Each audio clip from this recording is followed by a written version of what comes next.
ಯೋಜನೆ ಅಡಿಯಲ್ಲಿ ನಮ್ಮ ಯುವಕರಿಗೆ ಸಾಕಷ್ಟು ಕುಶಲತೆಯನ್ನು ಹೊಮ್ಮಿಸಿಕೊಡೋದಕ್ಕೆ ಮತ್ತೆ ಅವ್ರನ್ನ ಟ್ರೈನಿಂಗ್ ಕೊಟ್ಟು ನಮ್ಮ ಅಂತಾರಾಷ್ಟ್ರೀಯ ಗುಣಮಟ್ಟ ಹೆಂಗೆ ಅಚೀವ್ ಮಾಡೋದು ಅಂತ ಹೇಳ್ಕೊಡ್ಲಿಕ್ಕೋಸ್ಕರ ಈ ಸ್ಕಿಲ್ ಇಂಡಿಯಾ ಪ್ರೋಗ್ರಾಮ್ ಅಂತ ಮಾಡಿದ್ದಾರೆ. ಇದರಲ್ಲಿ ನಮ್ಮ ಗ್ರಾಮೀಣ ಭಾಗದಿಂದ ಜನಗಳಿಗೆ ಟ್ರೈನಿಂಗ್ ಕೊಟ್ಟು ಮತ್ತೆ ಇರೋರಿಗೆ ಅದಕ್ಕಿಂತ ಉತ್ತಮವಾದ ಟ್ರೈನಿಂಗ್ ಕೊಟ್ಟು ಒಳ್ಳೊಳ್ಳೆ ಮೆಷಿನರೀಸ್, ಇಂಪೋರ್ಟೆಡ್ ಮೆಷಿನರೀಸ್ ನೆಲ್ಲ ಆಪರೇಟ್ ಮಾಡೋದಕ್ಕೆ ಕಲಿಸ್ಕೊಡ್ಲಾಗುತ್ತೆ. ಇದರಿಂದ ಈ ಕುಶಲತೆ ಪಡೆದ ಯುವಜನರು ತಮ್ಮದೇ ಆದ ಸ್ವಂತ ಉದ್ಯೋಗ ಮಾಡಬಹುದು, ಅಥವಾ ಎಲ್ಲಿ ಕೆಲಸ ಮಾಡ್ತಾರೋ, ಯಾರ ಜೊತೆ ಕೆಲಸ ಮಾಡ್ತಾರೋ ಅವ್ರಿಗೆ ತಮ್ಮ ಕುಶಲತೆಯನ್ನು ಕೊಟ್ಟು ಅವರಿಗೆ ಮತ್ತೆ ಭಾರತ ದೇಶಕ್ಕೆ ಪ್ರಗತಿ ಪರ ಹೋಗೋದಕ್ಕೆ ಅವಕಾಶ ಮಾಡಿಕೊಡ್ತಾರೆ.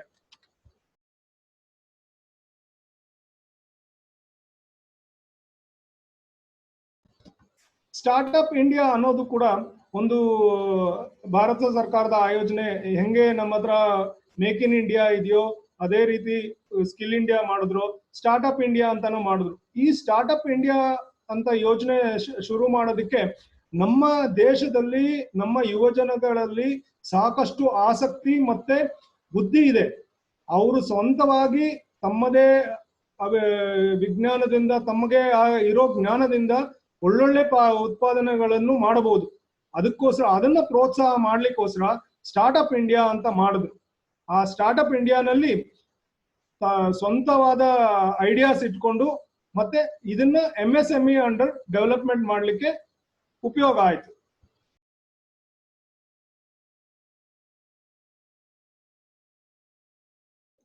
अभी हम लोग जो बात कर रहे हैं वो स्टार्टअप इंडिया के बारे में। स्टार्टअप इंडिया एक इनिशिएटिव गवर्नमेंट का है जो जहाँ पे हम लोग बहुत सारे इनोवेटिव आइडियाज है, जहाँ पे जैसे समझो कि टेक्निकल रिलेटेड हो गया, नॉन टेक्निकल हो गया, ऑटोमोबाइल्स हो गया, अपना सॉफ्टवेयर रिलेटेड हो गया। तो इस तरह इनिशिएटिव से क्या हो रहा है कि बहुत सारा इनोवेशन हो रहा है इंडिया के अंदर और सपोर्ट कर रहा है, मतलब सब इंडस्ट्री को, जैसे मैन्युफैक्चरिंग इंडस्ट्री हो गई, ट्रेडिंग इंडस्ट्री हो गई, हेल्थ केयर इंडस्ट्री हो गई, एजुकेशन इंडस्ट्री हो गई। तो स्टार्टअप इंडिया एक ऐसा कॉन्सेप्ट जो तैयार किया है, जिनके पास आइडियाज हैं तो वो आगे आके सब मतलब आगे आ सकते हैं, तो वहां से गवर्नमेंट उनको सपोर्ट करती है ताकि वो आगे और बढ़ सके। ग्लोबल इन्वेस्टमेंट सपोर्ट भी है यहाँ पे, MSME के द्वारा लोन्स वगैरह भी ऑर्गेनाइज होता है। तो स्टार्टअप इंडिया एक अच्छे कॉन्सेप्ट है जहाँ पे बहुत सारे नए आइडियाज और यूथ को आगे बढ़ाने के लिए इंडिया के अंदर इनिशिएटिव लिया गया है। तो it's also part of MSE। ये MSME का एक और एक वर्टिकल है कहने का मतलब।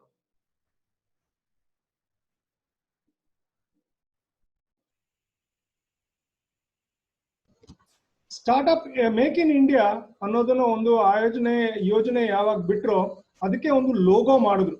ಲೋಗೋ ನೀವು ನೋಡ್ತಿದ್ದಂಗೆ ಒಂದು ಸಿಂಹ ಕಾಣಿಸುತ್ತೆ, ಸಿಂಹ ಚಲನೆ, ಸಿಂಹ ನಡೆ.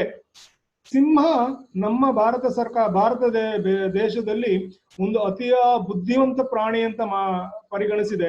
ಮತ್ತೆ ಕಾಡಿನ ರಾಜ ಅಂದರೆ ಅವನ ಹತ್ರ ಶಕ್ತಿ ಇದೆ, ಶೌರ್ಯ ಇದೆ, ಧೈರ್ಯ ಇದೆ, ಮತ್ತೆ ಒಂದು ಡೆಡಿಕೇಶನ್ ಇದೆ. ಆ ಒಂದು ಉದ್ದೇಶ ಇಟ್ಕೊಂಡು ಈ ಸಿಂಹವನ್ನು ನಾವು ನಮ್ಮ ಲೋಗೋ ಆಗಿ ಮಾಡ್ಕೊಂಡಿದ್ದೀವಿ. ಇದನ್ನ ನೀವು ಸ್ವಲ್ಪ ಸೂಕ್ಷ್ಮವಾಗಿ ನೋಡಿದ್ರೆ ಇದೆಲ್ಲ ಗೇರ್ ಸಿಸ್ಟಮ್ ಇದೆ. ಗೇರ್ ಸಿಸ್ಟಮ್ ನಿಂದ ನಿಮಗೆ ಕಾಣಿಸೋದು. ಈ ಗೇರ್ ಸಿಸ್ಟಮ್ ಏನ್ ಮಾಡುತ್ತೆ ಅಂತಂದ್ರೆ ಇದು ಪ್ರಗತಿಪರ, ಅಂದ್ರೆ ಒಂದು ಕಡೆಯಿಂದ ಇನ್ನೊಂದು ಕಡೆ ಟ್ರಾನ್ಸ್ಫರ್ ಮಾಡೋ ಕಡೆ,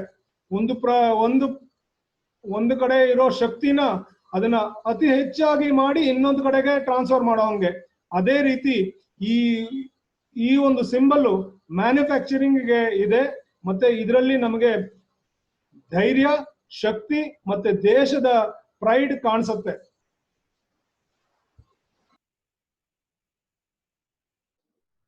अभी यहाँ पे आप देख सकते हैं कि एक शेर का हम लोगों ने मेक इन इंडिया का एक लोगो बनाया है और शेर ऐसा है जो आगे बढ़ रहा है, मतलब ठीक है उस तरह से। और हम हमारे भारत की पद्धति के हिसाब से देखें तो हम लोग अपना देश का राजा शेर ही मानते हैं, तो वो भी है। और दूसरा ये है कि यहाँ पे शेर को एक ताकत और क्या बोलते हैं कि एक जो आत्मविश्वास जो रहता है, तो वो शेर के जरिए हम लोग देख सकते हैं कि भाई बिना रुके आगे बढ़ने वाला और किसी भी तरह का उनके अपने हाथ में ताकत लेके वो रहता है, तो वो पूरा जंगल को पूरा मैनेज करता है। तो इसी तरह ये शेर मेक इन इंडिया जो बनाया है कि अपने इंडिया को भी इस तरह से आगे करेज और पावर, मतलब कॉन्फिडेंस, जो भी है ताकत वगैरह से वो अपने आगे बढ़ सके।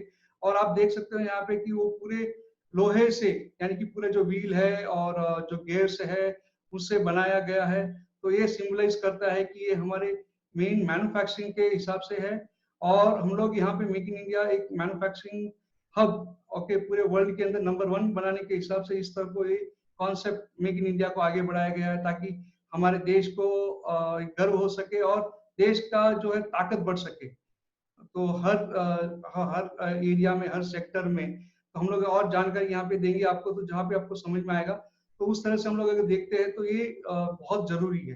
तो जो सिंबल बनाया गया है आप हम देख सकते हो कि मैंने यहाँ पे भी अपने बैच में डाल दिया है कि मेक इन इंडिया, ताकि कि हम लोग जो भी करें वो मेक इन इंडिया करें। जैसे अभी ऑलरेडी प्रधानमंत्री ने कहा है गो वोकल फॉर लोकल, सो तो उस कॉन्सेप्ट में ही हम लोग कर रहे हैं। सो Chandrashekhar ji. Make in India ಅನ್ನೋದಕ್ಕೆ ಬಗ್ಗೆ ನಾನು ನಿಮಗೆ ಸ್ವಲ್ಪ ಮಾಹಿತಿ ಕೊಡ್ಲಿಕ್ಕೆ ಇಷ್ಟಪಡ್ತೀನಿ. ಇದು ಕೇಂದ್ರ ಸರ್ಕಾರದ ಯೋಜನೆ, ಭಾರತ ಸರ್ಕಾರದ ಯೋಜನೆ. MSME ಮತ್ತೆ ದೊಡ್ಡ ಇಂಡಸ್ಟ್ರಿಗಳಿಗೋಸ್ಕರ ಇದು ಮಾಡಿರೋದು. ಇದು ನಮ್ಮ ಮೆಚ್ಚಿನ ಪ್ರಧಾನಮಂತ್ರಿ ಶ್ರೀ ನರೇಂದ್ರ ಮೋದಿಜಿ ಅವರು ಪ್ರಪ್ರಥಮ ಬಾರಿಯಾಗಿ ರೆಡ್ ಫೋರ್ಟ್ ಇಂದ ತಮ್ಮ ಇಂಡಿಪೆಂಡೆನ್ಸ್ ಡೇ ಸ್ಪೀಚ್ ದಿನ ಇದನ್ನ ಒಂದು ಎಲ್ಲರ ಮನಸ್ಸಿನಲ್ಲಿ ಇಟ್ರು. ನಾವು ಭಾರತ ದೇಶದಲ್ಲಿ ಎಲ್ಲ ವಸ್ತುಗಳನ್ನು ತಯಾರಿಸಕ್ಕೆ ಮುಂದೆ ಆಗಬೇಕು ಅನ್ನೋದನ್ನ ಮಾಡಿದ್ರು. ಈ ಇದನ್ನ ಅವರು ನಮ್ಮ ಭಾರತ ದೇಶ ಉದ್ಯಮಿಗಳು, MSME ಉದ್ಯಮಿಗಳು ಮತ್ತೆ ದೊಡ್ಡ ಪ್ರಮಾಣ ಉದ್ಯಮಿಗಳು ಭಾರತ ದೇಶದ್ದು ಮತ್ತೆ ಅಂತಾರಾಷ್ಟ್ರೀಯವರೆಗೂ ಹೇಳಿದ್ರು, ಇದು ನಮ್ಮ ಭಾರತ ದೇಶದಲ್ಲಿ ನೀವು ಬಂದು ತಯಾರಿಸಿ. ಈ ಯೋಜನೆಯನ್ನು 25 ಸೆಪ್ಟೆಂಬರ್ 2014ರಲ್ಲಿ ಇದನ್ನ ಮುಂದೆ ತಗೊಂಡು ಹೋಗಿದ್ದಾಯ್ತು. ಇದರದ್ದು ಒಂದೇ ಒಂದು ಉದ್ದೇಶ ಏನಿತ್ತಪ್ಪ ಅಂತಂದ್ರೆ, ಭಾರತ ದೇಶವನ್ನು ಇಡೀ ಭೂಗೋಳದಲ್ಲಿ ಮೊಟ್ಟ ಮೊದಲ ಸ್ಥಾನ ವಿದೇಶಿ ಬಂಡವಾಳ ಹೂಡ್ಲಿಕ್ಕೆ ಮಾಡುವಂಥದ್ದು 2015 ಒಳಗೆ. ಇದಕ್ಕಾಗಿ ಸಾಕಷ್ಟು ಶ್ರಮ ಪಟ್ಟು ಒಂದು ಡೆಡಿಕೇಟೆಡ್ ಸೆಲ್ ಮಾಡಿದ್ರು. ಯಾಕೆ ಅಂತಂದ್ರೆ, ಯಾರ್ಯಾರು ಬಂಡವಾಳ ಹೂಡ್ಲಿಕ್ಕೆ ಬರ್ತಾರೋ ಅಥವಾ ಯಾರ್ಯಾರು ಈ ಯೋಜನೆ ಅಡಿ ಭಾರತ ದೇಶದಲ್ಲಿ MSME ಅಥವಾ ದೊಡ್ಡ ಪ್ರಮಾಣದ ಇಂಡಸ್ಟ್ರಿಗಳ ಜೊತೆ ಸೇರ್ಕೊಂಡು ಮಾಡ್ಲಿಕ್ಕೆ ಬರ್ತಾರೋ ಅವ್ರಿಗೆ ಈಸಿಯಾಗಿ ಎಲ್ಲಾ ಕೆಲಸ ಆಗಲಿ ಅನ್ನೋ ಉದ್ದೇಶ ಇಟ್ಕೊಂಡು 72 ಗಂಟೆ ಟೈಮ್ ಒಳಗಾಗಿ ಅವ್ರಿಗೆ ರೆಸ್ಪಾನ್ಸ್ ಹೋಗ್ಬೇಕು ಅನ್ನೋ ಒಂದು ಉದ್ದೇಶ ಇಟ್ಕೊಂಡು ಅವರು ಈ ಸೆಲ್ ನ ನಿಯಮ ಮಾಡಿದ್ರು.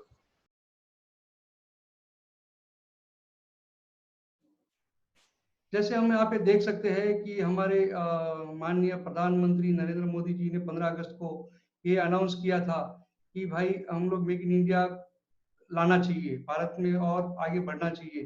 तो उस हिसाब से लोकल और इंटरनेशनल MSME हो गए या लार्ज कंपनीज हो गए, उनके लिए एक बढ़ावा देने के हिसाब से इन्होंने मतलब अनाउंसमेंट किया था कि भाई हम लोग मेक इन इंडिया ही करेंगे फ्यूचर। तो उन्होंने 25 सितंबर 2014 को ओपन किया और लॉन्च किया मेक इन इंडिया को।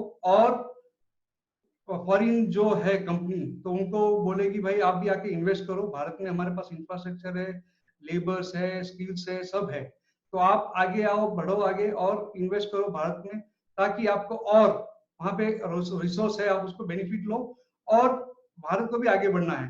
तो उस हिसाब से मेक इन इंडिया कॉन्सेप्ट को आगे बनाया गया और एक भारत का एक पूरे विश्व के अंदर एक टॉप डेस्टिनेशन भी बने कि जहाँ पे फॉरेन इन्वेस्टमेंट भी हो और बिजनेस बढ़त भी हो, एक्सपोर्ट हो।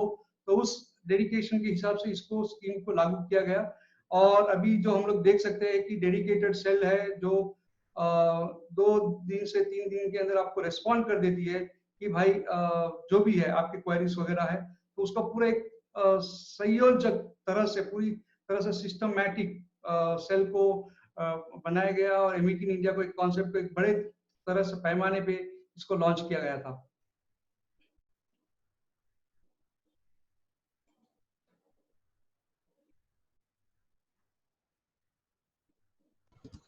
ಮೇಕ್ ಇನ್ ಇಂಡಿಯಾ ಇದ್ರದ್ದು ಮೇಜರ್ ಆಬ್ಜೆಕ್ಟಿವ್ಸ್ ಏನಿತ್ತು, ಇದರಲ್ಲಿ 25 ಸೆಕ್ಟರ್ಸ್ ಗಳನ್ನ ಐಡೆಂಟಿಫೈ ಮಾಡಿದ್ರು ಯಾವ್ದ್ರಿಂದ ನಮಗೆ ಬೆನಿಫಿಟ್ ಸಿಗುತ್ತೆ. ಈ ಇದ್ರದ್ದು ಉದ್ದೇಶ ನಮ್ಮ ಜನಸಂಖ್ಯೆಗೆ ಉದ್ಯೋಗ ದೊರಕಲಿ ಮತ್ತೆ ಅವರ ಕುಶಲತೆಯನ್ನು ಹೆಚ್ಚಿಸೋದಕ್ಕೋಸ್ಕರ ಇದು ಕೆಲಸ ಮಾಡಲಾಯಿತು. ಗುಣಮಟ್ಟ, ಅಂತಾರಾಷ್ಟ್ರೀಯ ಗುಣಮಟ್ಟ ನಾವು ನಮ್ಮ ಪ್ರಾಡಕ್ಟ್ ಗಳಿಗೆ ಬರಲಿ ಅಂತ ಅನ್ನೋದು ಒಂದು ಮುಖ್ಯವಾದ ಉದ್ದೇಶ ಆಗಿದ್ರಿಂದ, ಅಲ್ಲದೆ ಭಾರತದ ನಲ್ಲಿ ಮಾಡಿರೋ ವಸ್ತುಗಳ ಗುಣಮಟ್ಟ ಎಷ್ಟಿರ್ಬೇಕಪ್ಪ ಅಂತಂದ್ರೆ ನಾವು ನಮ್ಮ ಪ್ರಾಡಕ್ಟಿನ ಕಾಸ್ಟ್, ಡೆಲಿವರಿ ಅಂಡ್ ಕ್ವಾಲಿಟಿ, ಗುಣಮಟ್ಟ ಮತ್ತೆ ನಮ್ಮ ಬಂಡವಾಳ, ಗುಣಮಟ್ಟ ಮತ್ತೆ ನಮ್ಮ ಹಣಕಾಸು ಮತ್ತೆ ಇದು ಟೈಮ್ಲಿ ಡೆಲಿವರಿ, ಇದು ಗ್ಲೋಬಲಿ ಕಾಂಪಿಟೇಟಿವ್ ಆಗಿರ್ಬೇಕು ಅಂತ ಈ ಕೆಲಸ ಮಾಡಿದ್ರು. ಇದರಲ್ಲಿ ಈ ತರ ಮಾಡೋದ್ರಲ್ಲಿ ನಮಗೆ ಒಂದು ರೆಗ್ಯುಲರ್ ಆಗಿ step by step slow and study growth ಸಿಗತ್ತೆ. ಮತ್ತೆ ನಾವು ನಮ್ಮ ಪರಿಸರವನ್ನು ಗಮನದಲ್ಲಿ ಇಟ್ಕೋಬಹುದು. ಫಸ್ಟ್ ಮೊದಲನೇದಾಗಿ ಭಾರತ ಸರ್ಕಾರ ಏನ್ ಮಾಡ್ತಪ್ಪ ಅಂತಂದ್ರೆ ಡಿಫೆನ್ಸ್ ಮತ್ತೆ ರೈಲ್ವೇಸ್ ನಲ್ಲಿ ಅವರು ವಿದೇಶಿ ಬಂಡವಾಳ ಹೂಡ್ಲಿಕ್ಕೆ ಅನುಮತಿ ಕೊಟ್ರು. ರೈಲ್ವೇಸ್ ನಲ್ಲಿ 100% ಕೊಟ್ರು. ಮುಂಚೆ ನಮ್ಮ ರೈಲ್ವೆ ಇಂಡಸ್ಟ್ರಿನಲ್ಲಿ ಯಾರು ಹೊರ ದೇಶದಲ್ಲಿ ಬಂಡವಾಳ ಇರಲಿಲ್ಲ. ಆದ್ರೆ ಇವಾಗ 100% ಅವರು ವಿದೇಶಿ ಬಂಡವಾಳ ಹೂಡ್ಕೊಂಡು ನಮ್ಮಲ್ಲಿ ರೈಲ್ವೇಸ್ ನಲ್ಲಿ ವರ್ಕ್ ಮಾಡಬಹುದು. ಅದೇ ರೀತಿ ಡಿಫೆನ್ಸ್ ನಲ್ಲೂ ಮಾಡಿದ್ರು. ಮುಂಚೆ 26% ಇತ್ತು, ಅದನ್ನ 49% ವಿದೇಶಿ ಬಂಡವಾಳ ಮಾಡಿದ್ರು. ಇವಾಗ 72% ಅಷ್ಟು ಸುಮಾರು ಅದು ವಿದೇಶಿ ಬಂಡವಾಳ ಹೂಡ್ಕೊಂಡು ಮಾಡ್ಲಿಕ್ಕೆ ಅನುಮತಿ ಕೊಟ್ಟಿದೆ. ನಮ್ಮ ಭಾರತೀಯ ದೇಶೀಯ ಕಂಪನಿಗಳಿಗೂ ಕೂಡ ಒಬ್ರಲ್ಲ ಇಬ್ರು ಸೇರ್ಕೊಂಡು ಜೊತೆಗೆ ಬ್ಯಾಲೆನ್ಸ್ ಇರೋಂತ ಬಂಡವಾಳನ ಹೂಡ್ಬಿಟ್ಟು ಒಂದೇ ಆಗಿ ಮಾಡೋದಕ್ಕೆ ನಮಗೆ ಅವಕಾಶ ಮಾಡಿಕೊಟ್ಟಿದ್ದಾರೆ. ಇದರಲ್ಲಿ ಮೇನ್ ಆಬ್ಜೆಕ್ಟಿವ್ ನಮ್ಮ ಮೇಕ್ ಇನ್ ಇಂಡಿಯಾ ನಲ್ಲಿ. यहाँ पे आप देख सकते हैं जैसे major objective India make in India का क्या है कि हम लोगों ने अभी ऑलरेडी 25 सेक्टर हम लोगों ने आइडेंटिफाई किया है जो बेनिफिट देता है, मतलब मेक इन इंडिया के ऑब्जेक्टिव के अंदर। और एक मेन कारण है यहाँ पे कि भाई जॉब एम्प्लॉयमेंट मिलना चाहिए और जिन जिन की कुशलता है या नहीं है तो उनका कुशलता बढ़वाना चाहिए। तो इस तरह से स्किल इंडिया इसके साथ जुड़ के उनका स्किल एनहांसमेंट भी हो रहा है, मतलब स्किल बढ़ रहा है और जॉब भी क्रिएट हो रहा है मैन्युफैक्चरिंग इंडस्ट्री के लिए। तो एक मेन ऑब्जेक्टिव ये मेक इन इंडिया का है। इसके अलावा है कि हम लोग इंडिया के अंदर टॉप क्वालिटी प्रोडक्ट यानी कि बेस्ट क्वालिटी का प्रोडक्ट हो, इंटरनेशनल क्वालिटी हो, हाई क्वालिटी स्टैंडर्ड हम लोग मेंटेन करें। प्रोडक्शन हो गया, आउटपुट हो गया, जो भी है, तो हम लोग उसको अचीव करने के हिसाब से मेक इन इंडिया कॉन्सेप्ट आगे लाया गया है। और दूसरा है कि हम लोग विदेश या फॉरेन कंट्रीज से भी हम लोग कॉम्पीट कर सके। ऐसा नहीं है कि हम लोगों को रेट के हिसाब से नहीं जाना है, मतलब प्राइस कम रख के लो क्वालिटी बना के बेचना नहीं है, मतलब प्राइस भी नॉमिनल हो और क्वालिटी भी बढ़िया हो ताकि लोग क्वालिटी को अप्रिशिएट करें। तो उस हिसाब से हम लोगों ने मेक इन इंडिया कॉन्सेप्ट जो है मेजर ऑब्जेक्टिव जो है उनको बनाया गया था। और दूसरा आप देख सकते हैं यहाँ पे कि मेनली कि सस्टेनेबल ग्रोथ यानी कि लॉन्ग टर्म। बहुत लोगों हम लोग देख सकते हैं कि बहुत सारी कंपनियां क्या होती है कि तो थोड़े दिनों में या थोड़े सालों में बंद हो जाती है। तो उस ध्यान में रखते हुए मेक इन इंडिया कॉन्सेप्ट कैसे बनाया कि वो लॉन्ग टर्म ग्रोथ कर सके, मतलब इंटरनेशनल लेवल तक भी ले जा सके। और उसके अलावा एनवायरनमेंट हमारे जो पर्यावरण है उसको किस तरह से शुद्ध भी रखे, उसका ध्यान भी रखे और ग्रोथ भी हो। तो और यहाँ पे हम लोग देख सकते हैं कि फॉरेन मतलब विदेश का जो निवेश है यहाँ पे भारतीय में तो डिफेंस और रेलवे में भी ओपन किया, पहले वो नहीं था। जो हम लोग अगर पहले की बात करें तो डिफेंस में तो क्योंकि पूरा वो सिक्योरिटी रीजन होता है तो डिफेंस में हम लोग अलाउ नहीं करते थे। और रेलवे भी वही है क्योंकि railway is the backbone of country, हमारे जो देश का बैकबोन ही रेलवे है। तो फिर भी हम लोगों ने चाहा कि भाई इसको और एनहांस करे, इम्प्रोवाइज करे। जैसे अभी हम लोग फ्यूचर में हम देख सकेंगे कि बुलेट ट्रेन वगैरह आ रही है इंडिया के अंदर, तो उस हिसाब से इसको बढ़ावा देने के लिए उन्होंने ये किया है। तो अभी डिफेंस में जो निवेश कर सकते विदेशी वो है पहले 26% था, उसको बढ़ा के 49% कर दिया गया है। और बैलेंस जो 51% है उसको मल्टीपल इंडियन कंपनी है कि भारतीय कंपनी भी इन्वेस्ट कर सकती है। तो इसमें क्या होता है कि कोलैबोरेशन का चीज है जहाँ पे कोलैबोरेट होके लोग अपना बिजनेस बढ़ा सकते हैं। तो जैसे कोई कंपोनेंट बना रहा है या कोई मशीनरीज बना रहा है तो उसको सब जुड़ के वो एक सपोर्ट कर सकते हैं डिफेंस के लिए। और आप देख सकते हो कि भारतीय के अंदर रेलवे के अंदर पहले 100% था, मतलब कुछ अलाउ नहीं करते थे। तो तो अभी उसको 100% तक कर दिया, ताकि भारतीय निवेश, विदेशी निवेश भी आ सके भारतीय निवेश के साथ में, और आगे मतलब टेक्नोलॉजी को आगे बढ़ाया जाए, मेक इन इंडिया के स्वरूप। तो इसीलिए कारण है कि यहाँ पे हम लोगों ने रेलवे को भी आगे बढ़ावा देने के लिए इसको मेक इन इंडिया के कॉन्सेप्ट के अंदर में लिया गया है। ಕೇಂದ್ರ ಸರ್ಕಾರ ಒಂದು ಮೇಜರ್ ಆಗಿ ಯೋಜನೆ ಕೂಡಿದ್ಮೇಲೆ ಅದಕ್ಕೆ ತಮ್ಮದೇ ಆದಂತದ ಒಂದು ಇನಿಷಿಯೇಟಿವ್ಸ್ ತಗೊಂತು ಈ ಮೇಕ್ ಇನ್ ಇಂಡಿಯಾನ ಸಕ್ಸಸ್ಫುಲ್ ಮಾಡಕ್ಕೋಸ್ಕರ. ಅದಕ್ಕೋಸ್ಕರ ಅವರು ಇನ್ವೆಸ್ಟರ್ ಫೆಸಿಲಿಟೇಷನ್ ಸೆಲ್ ಅಂತ ಮಾಡಿದ್ರು. ಎಲ್ಲಿ ಇನ್ವೆಸ್ಟರ್ಸ್ ಆ ಇದಕ್ಕೆ ಬಂದು ಅವರು ಏನಾದ್ರೂ ಸಮಸ್ಯೆಗಳಿದ್ರೆ ಅಥವಾ ಅವ್ರಿಗೆ ಏನಾದ್ರೂ ವಿಚಾರಧಾರೆಗಳು ಬೇಕಾದ್ರೆ ಅಥವಾ ನಮ್ಮಲ್ಲಿ ಭಾರತ ದೇಶದಲ್ಲಿ ಹೆಂಗೆ ಕೆಲಸ ಮಾಡಬೇಕು ಅಥವಾ ಏನು ಪ್ರೊಸೀಜರ್ ಇದೆ ಅಂತ ನೋಡ್ಕೊಳ್ಳೋದಕ್ಕೋಸ್ಕರ ಒಂದು ಇನ್ವೆಸ್ಟರ್ ಫೆಸಿಲಿಟೇಷನ್ ಸೆಲ್ ಅಂತ ಮಾಡಿದ್ರು. ಆಮೇಲೆ ಇದನ್ನೆಲ್ಲಾನು ಒಂದೇ ಕಡೆ ಒಟ್ಟಿಗೆ ಗುಡಿಸಿದ್ರು. ಎಲ್ಲಾ ಒಂದು ಕಡೆ ಅಪ್ಲಿಕೇಶನ್ ಕೊಟ್ರೆ ಎಲ್ಲಾ ಬೇರೆ ಬೇರೆ ಡಿಪಾರ್ಟ್ಮೆಂಟ್ ಗಳದನ್ನು ಒಂದೇ ಕಡೆ ಮಾಡಿ ಈಸಿಯಾಗಿ ಕ್ಲಿಯರೆನ್ಸ್ ಕೊಡೋಂಗ್ ಮಾಡಿದ್ರು. ಇದಕ್ಕೆ ಕೆಲವು ಕಾನೂನು ಮತ್ತೆ ಕೆಲವು ಪಾಲಿಸೀಸ್ ನ ಅವರು ಡೈಲ್ಯೂಟ್ ಮಾಡಿದ್ರು, ಅಥವಾ ಈ ಒಂದು ಮೇಕ್ ಇನ್ ಇಂಡಿಯಾಗೋಸ್ಕರ ಅವರು ಅದಕ್ಕೆ ಅಳವಡಿಸ್ಕೊಳ್ಳೋಕೆ ಈಸಿಂಗ್ ಮಾಡಿದ್ರು, ಈಸಿಯಾಗಿ ಮಾಡ್ಕೊಳ್ಳಿ ಅಂತ. ಇದು ಭಾರತ ದೇಶದ ಪ್ರೋಆಕ್ಟಿವ್ ಅಪ್ರೋಚ್ ಆಯ್ತು.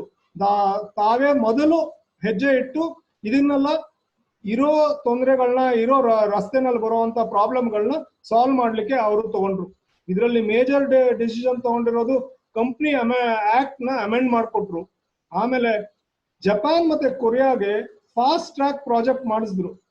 ಜಪಾನ್ ಅಂದಿದ ತಕ್ಷಣ ನಮ್ಗೆಲ್ಲ ಜ್ಞಾಪಕ ಬರೋದು ಬುಲೆಟ್ ಟ್ರೈನ್ ಅಹಮದಾಬಾದ್ ಇಂದ ಡೆಲ್ಲಿಗೆ ಬರ್ತಿರೋ ಬುಲೆಟ್ ಟ್ರೈನ್, ಅದು ಒಂದು ಮಾದರಿ ಆಯ್ತು.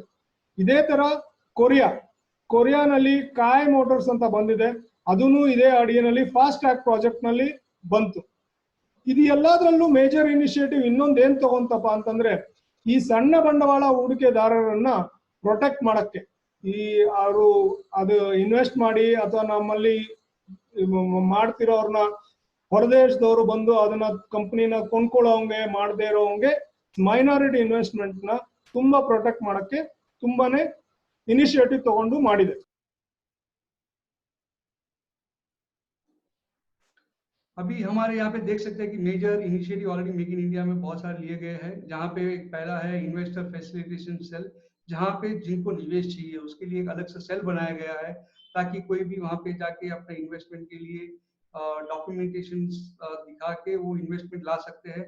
वो इन्वेस्टमेंट आप भारत से भी हो सकता है या विदेश से भी हो सकता है, तो दोनों तरह से है। तो majorly make in India manufacturing industries के लिए ही बनाया गया है।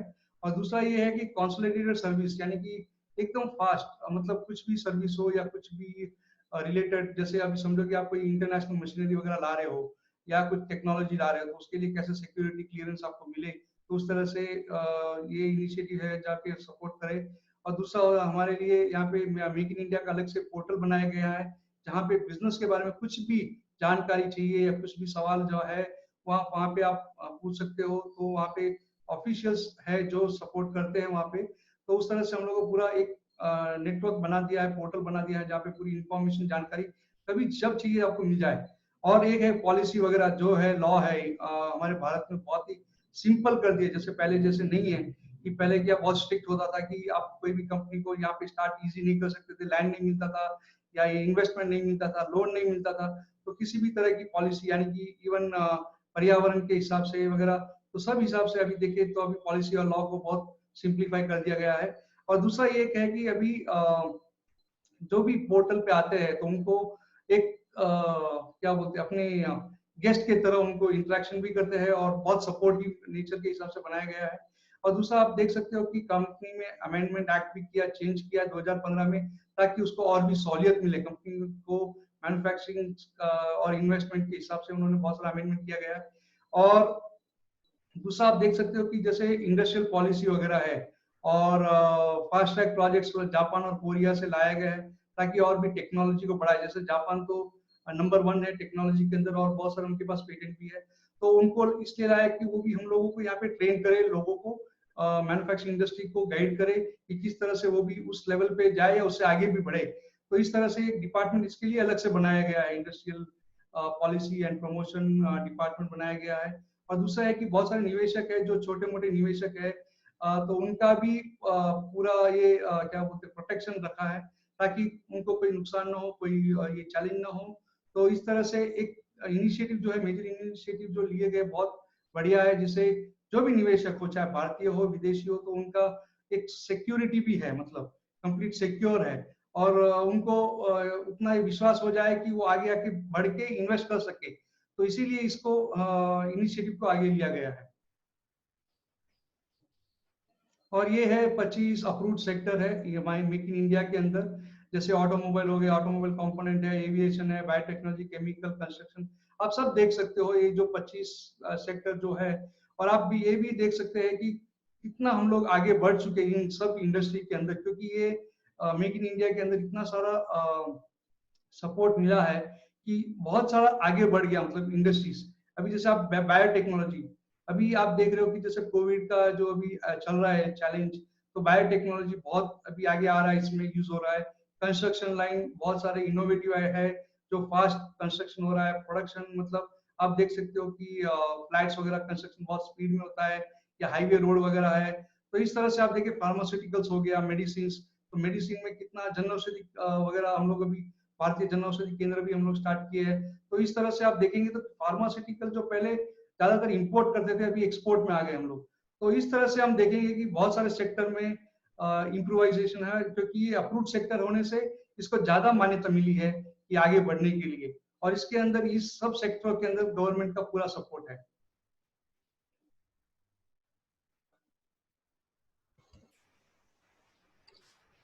ದಯವಿಟ್ಟು ಕ್ಷಮಿಸಿ, ಲಾಸ್ಟ್ ನಾನೇನು ಹೇಳಿದ್ದು ಜಪಾನ್ ಇಂದು ಸ್ಪೀಡ್ ಬುಲೆಟ್ ಟ್ರೈನು ಮುಂಬೈಯಿಂದ ಅಹಮದಾಬಾದ್ಗೆ ಮಾಡಿರೋದು, ಅಹಮದಾಬಾದಿಂದ ಡೆಲ್ಲಿಗೆಲ್ಲ. ನನ್ನ ದಯವಿಟ್ಟು ಕ್ಷಮೆ ಇರಲಿ. ಈಗ ನಾನು ನಿಮಗೆ ತಿಳಿಸ್ಕೊಡೋದು ಒಂದು 25 ಸೆಕ್ಟರ್ಗಳು ಯಾವುದು ಫ್ರೀ ಮಾಡಿದ್ರು ಮೇಕ್ ಇನ್ ಇಂಡಿಯಾಗೆ ಇನ್ವೆಸ್ಟ್ಮೆಂಟ್ ಬಂಡವಾಳ ಹೂಡ್ಲಿಕ್ಕೆ ಮಾಡೋದಕ್ಕೆ.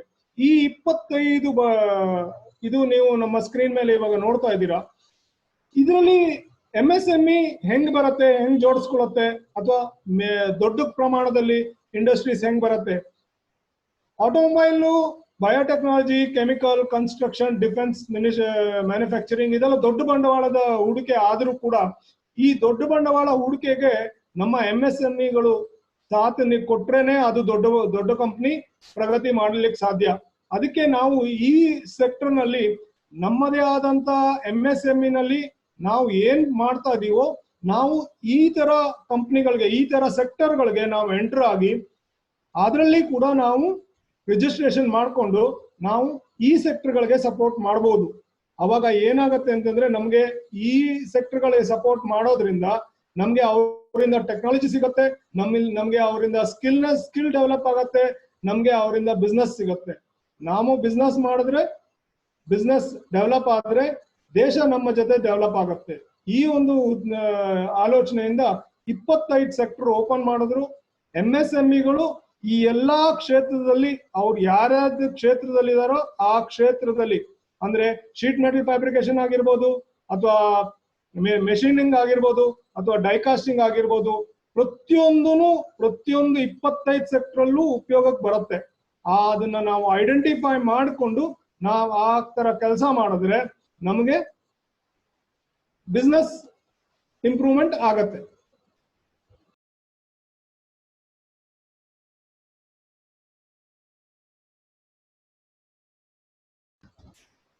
ಈಗ ಕೆಲವೊಂದು ನಾನು ನಿಮ್ಗೆ ಹೇಳಲಿಕ್ಕೆ ಇಷ್ಟಪಡ್ತೀನಿ.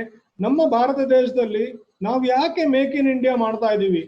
ಆ ಮೇಕ್ ಇನ್ ಇಂಡಿಯಾ ಮಾಡೋದಕ್ಕೆ ನಮ್ಮ ಹತ್ರ ನಿಮ್ಗೆ ಇವಾಗ ಸ್ಕ್ರೀನ್ ಮೇಲೆ ಕಾಣಿಸ್ತಿರೋಂಥದ್ದು ಇಂಪೋರ್ಟ್ಸ್. ನಾವು ಏನೇನು ಪಾರ್ಟ್ಸ್ ನ ಇಂಪೋರ್ಟ್ ಮಾಡ್ಕೊಂತೀವಿ ಅಂತ ಈ ಕೆಂಪು ಅಕ್ಷರದಲ್ಲಿ ಕಾಣಿಸ್ತಿರೋದು ನಮ್ಮ total import percentage.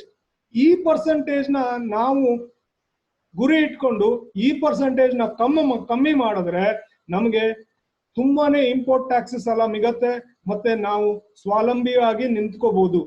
Like fertiliser, medical operators, oils, iron and steel, plastic articles ಎಲ್ಲ ಇಂಜೆಕ್ಷನ್ ಮೋಲ್ಡಿಂಗ್ ಮೆಟೀರಿಯಲ್ಸ್ ನಲ್ಲಿ ಮಾಡಬಹುದು. ಆದ್ರೆ ನಮ್ಗೆ ಆ ಒಂದು ಗುಣಮಟ್ಟ, ಆ ಒಂದು ಕೆಲಸ ಸ್ಕಿಲ್ ನಾವು ಅವರಿಂದ ತಗೊಂಡು ನಾವೇ ಇಲ್ಲಿ ಡೆವಲಪ್ ಮಾಡಿದ್ರೆ ಈ 4 ಪಾಯಿಂಟ್ ಏನು ಇರುತ್ತೋ ನಮ್ದು ಡಿಪಾರ್ಟ್ಮೆಂಟ್ ನಲ್ಲಿ ನಾವು ಇಂಪೋರ್ಟ್ ನ ಕಮ್ಮಿ ಮಾಡ್ಕೋಬಹುದು. ಅದೇ ರೀತಿ ನಮ್ಮದೇ ಇದರಲ್ಲಿ ಭಾರತ ದೇಶದಿಂದ ಹೊರಗಡೆ ಹೋಗುತ್ತಾ ಇದೆ, ತುಂಬಾನೇ ಎಕ್ಸ್ಪೋರ್ಟ್ ಮಾಡ್ತಾ ಇದೀವಿ. ಆ ಕ್ಷೇತ್ರದಲ್ಲಿ ನಾವು ಕಾನ್ಸಂಟ್ರೇಟ್ ಮಾಡಿದ್ರೆ ನಮಗೆ 8 ಕ್ಷೇತ್ರ ಇದೆ. ಈ 8 ಕ್ಷೇತ್ರದಲ್ಲಿ ನಾವು ಕಾನ್ಸಂಟ್ರೇಟ್ ಮಾಡಿದ್ರೆ ನಮ್ಮ ಎಕ್ಸ್ಪೋರ್ಟ್ ನ ಜಾಸ್ತಿ ಮಾಡಬಹುದು.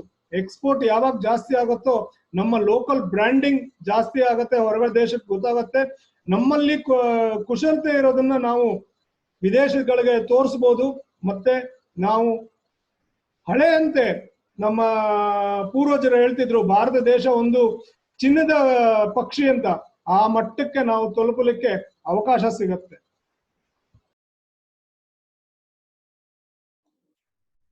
जैसे आप देख सकते हो यहाँ पे हम लोगों ने यहाँ पे मेंशन किया है टॉप 10 इंपोर्ट्स और टॉप 10 एक्सपोर्ट्स भारत के। तो अभी हम लोग बहुत सारे चीज जो है आयात करते हैं, जैसे मिनरल फ्यूल हो गया और जेम्स मतलब हीरे जवाहरात है, और बहुत सारे प्रेशियस मेटल हो गया जैसे गोल्ड है या सिल्वर है या कॉपर है। तो उस तरह से बहुत सारा हम लोग प्लैटिनम है। तो इस तरह से हम लोग बहुत सारी चीजें यहाँ पे भारत में हम लोग आयात करते हैं विदेशों से, और इलेक्ट्रिकल मशीनरीज वगैरह इक्विपमेंट्स वगैरह है। तो अभी हम लोग अगर ये देखें यहाँ पे कि बहुत सारा इंपोर्ट हो रहा है, तो हम लोग अभी ऐसे मेक इन इंडिया कॉन्सेप्ट के अंदर हम इसको बढ़ा सकते हैं कि इंपोर्ट कम करके एक्सपोर्ट को बढ़ाए। तो अभी आप यहाँ पे देख सकते हो एक्सपोर्ट का खाली क्या होता है कि जो पेट्रोलियम आता है ऑयल, तो उसी का पेट्रोलियम प्रोडक्ट जो एक्सपोर्ट हो रहा है बल्कि वो बहुत कम मात्रा में है जबकि, ठीक है। उसके अलावा आप देख सकते हो कि सेमी प्रेसियस मेटल्स यानी कि स्टोन्स वगैरह जो भी है कि वो भी लिमिटेड आया मतलब एक्सपोर्ट हो रहा है। और आप देख सकते हो कि ड्रग्स वगैरह मतलब मेडिसिन है या ज्वेलरी हो गई, आयरन स्टील हो गया, ऑर्गेनिक केमिकल्स हो गया। तो इस तरह से हम लोग अगर इंडिया के अंदर इसका मैन्युफैक्चरिंग अगर हम लोग और बढ़ा सके, तो इसीलिए ये मेक इन इंडिया कॉन्सेप्ट लाया गया। और अभी हम लोग और अभी स्कीम के बारे में बताएंगे जो इसको और सपोर्ट करेगा। तो अभी हम लोग को ध्यान ये रखना है कि इंपोर्ट कम करें और मैन्युफैक्चरिंग ज्यादा करें ताकि हम लोग एक्सपोर्ट कर सके। तो इससे एक बेनिफिट ये भी है कि हम लोगों का अभी इकोनॉमी बढ़ जाएगा। एक तो इकोनॉमिक हो गया, दूसरा हो गया कि हम लोगों को जो लेबर्स है तो उनको एम्प्लॉयमेंट मिल जाएगा। तीसरा है कि हम लोग अपना रॉयल्टी बिल्ड कर सकते हैं। अगर मैन्युफैक्चरिंग अगर हमारा ही हो गया तो हमारा रॉयल्टी इनकम भी बढ़ जाएगा पेटेंट होने के बाद। तो इस तरह से हम लोग ये कॉन्सेप्ट को इसलिए हम आपको ये स्क्रीन दिखा रहे हैं ताकि आपको आइडिया है कि भाई इंपोर्ट हम लोग कितना करें, एक्सपोर्ट कितने। तो टॉप 10 बता रहे हैं, लेकिन इसमें बहुत सारे भी है जो यहाँ पे हम लोगों ने मेंशन नहीं किया है, लेकिन आप उसको ध्यान में रखिए आप और कैसे इसको आगे बढ़ा सकते हैं। तो इसमें गवर्नमेंट सपोर्ट भी है, गवर्नमेंट ऑफिसर सब कुछ सपोर्ट कर रहे हैं, और हम लोगों के अभी जो संस्थाएं हैं तो वो भी हम सपोर्ट कर रहे हैं। तो इस तरह से अगर आप उसको लेके आगे बढ़ सकते हैं अभी तो। और अभी जो मार्केट के सिनेरियो के हिसाब से हम देखें तो बहुत सारी कंपनियां भारत में आना चाहती है, भारत में मैन्युफैक्चरिंग सेटअप करना चाहती है। तो इस तरह से हम लोगों के पास बहुत सारे अपॉर्चुनिटीज है कहने का मतलब। तो यही मैं कहूँगा। तो आप ज्यादा से ज्यादा इसको देखें कि किस तरह से आप आगे बढ़ सके, और ज्यादा से ज्यादा आप एक्सपोर्ट के लिए कैसे आप अपने यहाँ पे मैन्युफैक्चरिंग कर सके इंडिया के अंदर। और ये है कुछ वेबसाइट्स वगैरह के लिंक हम लोग दिए हुए हैं यहाँ पे कि जैसे ऑटोमोबाइल कंपोनेंट्स के है, फिर ऑटोमोबाइल बायोटेक्नोलॉजी डिफेंस है। तो इनकी वेबसाइट में बहुत सारी इंफॉर्मेशन है जो आपको अपॉर्चुनिटी दे सके बिजनेस ग्रोथ के हिसाब से। बहुत सारी इंक्वायरी आप वहाँ पे बहुत सारा अपॉर्चुनिटी है कि भाई ये पर्टिकुलर प्रोडक्ट या कंपोनेंट उनको चाहिए तो आप उनको कोलैबोरेट करके मैन्युफैक्चर कर सकते हो, या फिर उनके पास जो टेक्नोलॉजी है तो टेक्नोलॉजी के साथ में भी आप बना के उनके हिसाब से उनके रिक्वायरमेंट के हिसाब से अगर आप बना के भी दे सकते हो तो वो भी ऑलरेडी आपका सपोर्ट करेंगे मतलब सेल्स के हिसाब से, इनको ऑर्डर्स के हिसाब से। तो इस तरह से बहुत सारी अपॉर्चुनिटी अवेलेबल है इस मेक इन इंडिया के अंदर। तो अभी आप और क्वालिटी मेंटेन करना है तो क्वालिटी टेस्ट करना है तो ये सब ऑर्गेनाइजेशन जो है तो ये सब सपोर्ट करती है उनके लिए। फूड प्रोसेसिंग के लिए हो गया, लेदर प्रोडक्ट के लिए हो गया, या स्पेस एंड एस्ट्रोनॉमी के लिए हो गया, डिफेंस प्रोडक्ट, बायोटेक्नोलॉजी। तो इस तरह से हम लोग अगर देखें तो इसको और आगे बढ़ा सकते हैं उनके कोलैबोरेशन के अंदर। वो लोगों को क्या चाहिए, अभी उनको बहुत सारा रिक्वायरमेंट आता है विदेशों से कि भाई हमको इस तरह का रिक्वायरमेंट है, तो हम आगे बढ़ के उनको कॉन्टेक्ट कर सके कि भाई हम लोग किस तरह से उनके सपोर्ट में मैन्युफैक्चर करके दे सके। तो it will be like an collaborative completely public private partnership जैसे हम लोग कहते हैं, तो उस तरह का ये मॉडल बना हुआ है। ಈ ಸ್ಲೈಡ್ ನಲ್ಲಿ ನಿಮಗೆ ನಮ್ಮ ದೇಶದಲ್ಲಿ ಬಿಸ್ನೆಸ್ ಗ್ರೋತ್ ಮಾಡ್ಲಿಕ್ಕೆ ಎಲ್ಲೆಲ್ಲಿ ನಾವು ಕಾಂಟ್ಯಾಕ್ಟ್ ಮಾಡ್ಬೋದು ಅನ್ನೋದಕ್ಕೆ ವೆಬ್ಸೈಟ್ ಎಲ್ಲ ತೋರಿಸಿದೀವಿ. ಇದರಲ್ಲಿ ನೀವು DRDO ವೆಬ್ಸೈಟ್ ನಲ್ಲಿ ಹೋದ್ರೆ ಅಲ್ಲಿ ಸಾಕಷ್ಟು ಪ್ರಮಾಣದ ಅಧ್ಯಯನ ಮಾಡಿ ಮತ್ತೆ ಒಂದು ಪ್ರೋಟೋಟೈಪ್ ಅಂತ ಮಾಡಿರ್ತಾರೆ. ಅದನ್ನ ಕಮರ್ಷಿಯಲೈಸ್ ಪ್ರೊಡಕ್ಷನ್ಗೆ ನೀವು ಅಪ್ಲಿಕೇಶನ್ ಹಾಕಿ ತಗೊಂಡು ಮಾಡಬಹುದು. ಅದೇ ತರ ನಮ್ಮ ಭಾರತದಲ್ಲಿ ಕರ್ನಾಟಕದಲ್ಲಿ ಮೈಸೂರಿನಲ್ಲಿ ಇರುವಂತಹ CFTRI central food research organisation ನಲ್ಲಿ ನೀವು ಸಾಕಷ್ಟು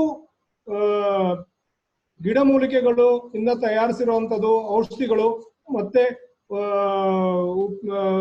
ಕೆಲವು ಕಾಲ ಇಟ್ಬಿಟ್ಟು ನಾವು ಊಟ ಮಾಡುವಂತ ಪದಾರ್ಥಗಳನ್ನೆಲ್ಲ ರಿಸರ್ಚ್ ಮಾಡಿ ಅದ್ರ ಮೇಲೆ ಒಂದು ಪ್ರಾಡಕ್ಟ್ ನ ತಯಾರಿಸಿರ್ತಾರೆ. ಆದ್ರೆ ಅದು ಕಮರ್ಷಿಯಲ್ ಪ್ರೊಡಕ್ಷನ್ ಆಗಿರಲ್ಲ. ನಾವು ಅಲ್ಲಿ ಹೋಗಿ ಆ ಪ್ರಾಡಕ್ಟ್ ನ ನಾವು ಇಸ್ಕೊಂಡು ನಾವು ಅದರದ ಟೆಕ್ನಾಲಜಿ ತಗೊಂಡು ನಾವು ಆ ಕೆಲಸನೆಲ್ಲ ಮುಂದುವರಿಸಬಹುದು. ಇದಕ್ಕೆ ನಾವು ಟ್ರಾನ್ಸ್ಫರ್ ಆಫ್ ಟೆಕ್ನಾಲಜಿ ಅಂತೀವಿ. ಅಂದ್ರೆ ಇದರಲ್ಲಿ ನಮ್ಗೆ ಏನೇನು ಮೆಟೀರಿಯಲ್ಸ್ ಬೇಕಾಗತ್ತೆ ಆ ಕೆಲಸ ಮಾಡಕ್ಕೆ, ಏನ್ ಮೆಷಿನ್ ಯಾವ ತರ ಮೆಷಿನರಿ ನಾವು ಉಪಯೋಗಿಸ್ಬೇಕು, ಯಾವ ತರ ಗುಣಮಟ್ಟ ನಮಗೆ ಪ್ರತಿ ಸಲ ಬರಬೇಕು ಅನ್ನೋದನ್ನೆಲ್ಲ ನಮಗೆ ತಿಳುವಳಿಕೆ ಕೊಡ್ತಾರೆ. ಅದನ್ನ ನಾವು ತಗೊಂಡು ಅದನ್ನ ಕಮರ್ಷಿಯಲ್ ಆಗಿ ಪ್ರೊಡಕ್ಷನೈಸ್ ಮಾಡಿ ಅದನ್ನ ನಾವು ನಮ್ಮ ದೇಶದಲ್ಲಿ ಮತ್ತು ವಿದೇಶ ದೇಶದಲ್ಲಿ ಕೊಡಬಹುದು. ಈ ತರ ಇದಕ್ಕೆ ಟ್ರಾನ್ಸ್ಫರ್ ಆಫ್ ಟೆಕ್ನಾಲಜಿ ಅಂತಾರೆ. ಅಂದ್ರೆ ಇದು ನಮ್ಮ ಭಾರತ ದೇಶದಲ್ಲಿ ನಾವು ನಿಮಗೆ ಕೆಲವೊಂದು ವೆಬ್ಸೈಟ್ ತೋರಿಸಿರೋದು. ಇದೇ ರೀತಿ ವಿದೇಶಿ ಕಂಪ್ನಿಗಳಲ್ಲೂ ವೆಬ್ಸೈಟ್ಸ್ ಇರುತ್ತೆ. ಅಲ್ಲಿಂದ ಸಾಕಷ್ಟು ನಾವು ಪ್ರಾಡಕ್ಟ್ಸ್ ನ ತಗೊಂಡು ಬಂದು ತಯಾರಿಸಿ ಅವರಿಗೆ ವಾಪಸ್ ಕೊಡ್ಬೋದು, ಇಲ್ಲ ನಾವು ನಮ್ಮ ದೇಶದಲ್ಲಿ उपयोगिस्कोಬಹುದು.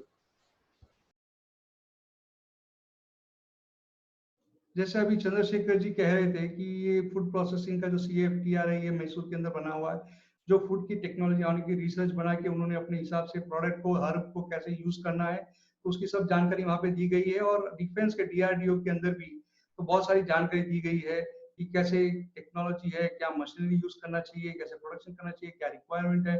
तो इस तरह से सब कुछ जो भी है और वहाँ पे इंफॉर्मेशन है। तो इस तरह से बहुत सारी वेबसाइट यहाँ पे और विदेशों में भी है जो आप उनको देख के जान के आप अपने बिजनेस के लिए ले सकते हैं, यूज में ले सकते हैं। ठीक है।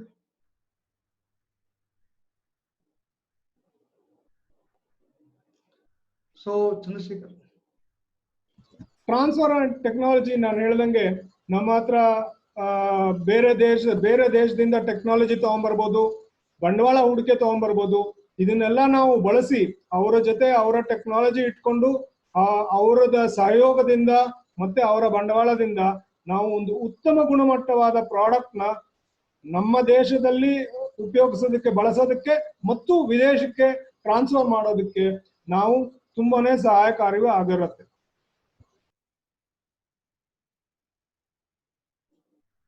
यहाँ पे आप देख सकते हो कि ट्रांसफर ऑफ टेक्नोलॉजी का जो लिखा गया मेथड, मनी, मटेरियल और प्रोसेस, तो इस तरह से जो यहाँ पे भारत के निवेश और टेक्नोलॉजी के लिए जो सिस्टम वगैरह डेवलप किए गए ऑलरेडी है, तो आपको किस तरह से आप उसको उपयोग में ले सकते हो। लोकल कंजम्पशन के लिए भी हो सकता है, एक्सपोर्ट के लिए भी हो सकता है।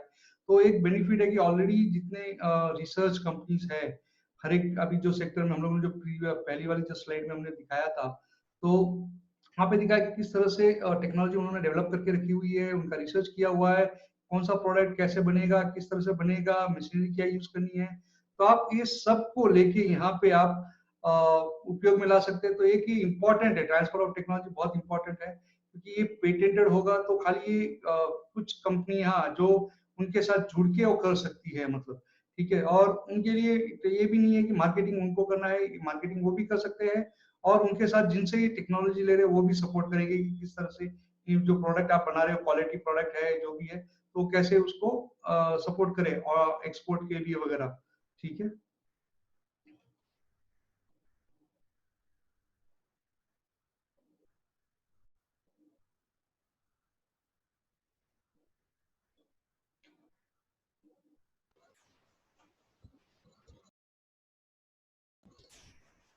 ಸ್ಟಾರ್ಟ್ಅಪ್ ಇಂಡಿಯಾ ಯೋಜನೆ ಅಡಿಯಲ್ಲಿ ನಾವು ಸ್ಟಾರ್ಟ್ಅಪ್ಗೆ ಹೆಂಗೆ ಎಲಿಜಿಬಿಲಿಟಿ ಆಗ್ತೀವಿ. ಈಗ ಮೇಕ್ ಇನ್ ಇಂಡಿಯಾ ಆಯ್ತು, MSME ಅಂತ ಆಯ್ತು. MSME ಆದ್ರೆ ನಮ್ಗೆ ಬಂಡವಾಳ ಬೇಕಾಗತ್ತೆ. ಬಂಡವಾಳ ಬೇಕಾಗಕ್ಕೆ ನಾವು ನಮ್ಮ ಒಂದು ಕುಶಲತೆಯನ್ನು ಮತ್ತೆ ನಮ್ದು ಒರಿಜಿನಾಲಿಟಿ ಪ್ರೊಡಕ್ಷನ್ ಮಾಡೋವಂಥದ್ದು ಅಥವಾ ಪ್ರಾಡಕ್ಟ್ ನ ಮಾಡೋವಂಥದಕ್ಕೋಸ್ಕರ ನಾವು ಸ್ಟಾರ್ಟ್ಅಪ್ ಕಂಪ್ನಿ ಅಂತ ಮಾಡ್ಕೋಬಹುದು. ಆದ್ರೆ ಸ್ಟಾರ್ಟ್ಅಪ್ ಕಂಪ್ನಿ ಅಂತ ಮಾಡ್ಕೊಳ್ಳಿಕ್ಕೆ ಕೆಲವೊಂದು ಕ್ರಮಗಳಿದೆ. ಕ್ರಮಗಳಂತಂದ್ರೆ 10 ವರ್ಷದಕ್ಕಿಂತ ಹಳೇದಾಗಿರ್ಬಾರ್ದು ನಮ್ಮ ಕಂಪನಿ. ಮತ್ತೆ ಈ ಕಂಪನಿ ಪ್ರೈವೇಟ್ ಲಿಮಿಟೆಡ್ ಅಥವಾ ಪಾರ್ಟ್ನರ್ಶಿಪ್ ಫರ್ಮ್ ಅಥವಾ ಲಿಮಿಟೆಡ್ ಲಯಬಿಲಿಟಿ ಪಾರ್ಟ್ನರ್ಶಿಪ್ ಫರ್ಮ್ ಅಂತ ಮಾಡಿರ್ಬೇಕು. 100 ಕೋಟಿಗಿಂತ ಆನ್ಯುವಲ್ ಟರ್ನ್ ಓವರ್ ಜಾಸ್ತಿ ಆಗಿರಬಾರ್ದು. ಮತ್ತೆ ಇದರಲ್ಲಿ ಸ್ವಂತವಾಗಿ ಅಂದ್ರೆ ಇದು ಒರಿಜಿನಲ್ ಆಗಿರ್ಬೇಕು. ಯಾವುದೋ ಒಂದು ಕಂಪನಿನ 2 ಭಾಗ ಮಾಡಿ ಅದಕ್ಕೆ ಒಂದು ಸಬ್ ಬ್ರಾಂಚ್ ಮಾಡ್ದಂಗೆ ಅಥವಾ ಒಂದು ವರ್ಟಿಕಲ್ ಮಾಡ್ದಂಗೆ ಮಾಡ್ಲಿಕ್ಕೆ ಆಗಲ್ಲ. ಇದು ಒರಿಜಿನಲ್ ಕಂಪನಿ ಆಗಿರ್ಬೇಕು. ಮತ್ತೆ ಇದರಲ್ಲಿ ನಾವು ಪ್ರೊಡಕ್ಷನೈಸ್ ಮಾಡಿ ಅಥವಾ ಗುಣಮಟ್ಟದ ಉತ್ಪನ್ನಗಳನ್ನ ತಯಾರಿಸಿ ಇದನ್ನ ಹೊರದೇಶಕ್ಕೆ ಮಾಡುವಂತ ಕೇಪಬಿಲಿಟಿ ಇರಬೇಕು. ಅಂದ್ರೆ ನಾವು ಏನು ಕೆಲಸ ಮಾಡ್ತಾ ಇದೀವೋ, ಏನು ಪ್ರೊಡಕ್ಷನ್ ಮಾಡ್ತಾ ಇದೀವೋ ಅದು ಅದಕ್ಕೆ ಹೆಚ್ಚು ಕ್ವಾಂಟಿಟಿನಲ್ಲಿ ಮಾಡೋಂಗ ಆಗ್ಬೇಕು ಒಂದು. ಎರಡನೇದು, ಆ ಪ್ರಾಡಕ್ಟ್ ಏನು ನಾವು ತಯಾರಿಸ್ತಿದೀವೋ ಅದು ಒಂದು ಇನ್ನೋವೇಟಿವ್ ಆಗಿ ಇರಬೇಕು. ಈಗ ಪ್ರತಿಯೊಂದು ವಸ್ತುನ ತಯಾರಿಸಲಿಕ್ಕೆ ತಮ್ಮದೇ ಆದಂತ ಇನ್ನೋವೇಟಿವ್ ಮೆಥಡ್ಸ್ ಇರುತ್ತೆ. ಕೆಲವೊಂದು ಅತಿ ಶೀಘ್ರದಲ್ಲಿ ಮಾಡಬಹುದು ಅಥವಾ ಕೆಲವೊಂದು ಅತಿ ಕಡಿಮೆ ಬೆಲೆನಲ್ಲಿ ಮಾಡಬಹುದು. ಈ ತರ ಒಂದು ಇನ್ನೋವೇಟಿವ್ ಆಗಿ ಪ್ರಾಡಕ್ಟ್ ನ ಮಾಡೋವಂಥದಕ್ಕೋಸ್ಕರ ನಾವು ಸ್ಟಾರ್ಟ್ಅಪ್ ಕಂಪ್ನಿ ಅಂತ ಮಾಡ್ಕೊಂಡು ಮಾಡಬಹುದು. ಇದರಿಂದ ನಮಗೆ ಸಾಕಷ್ಟು ಸರ್ಕಾರದವರು, ಕೇಂದ್ರ ಸರ್ಕಾರದವರು, ರಾಜ್ಯ ಸರ್ಕಾರದವರು ನಮಗೆ ಹಣಕಾಸಿನ ಸಹಾಯ ಮಾಡ್ಲಿಕ್ಕೆ ಆಗತ್ತೆ.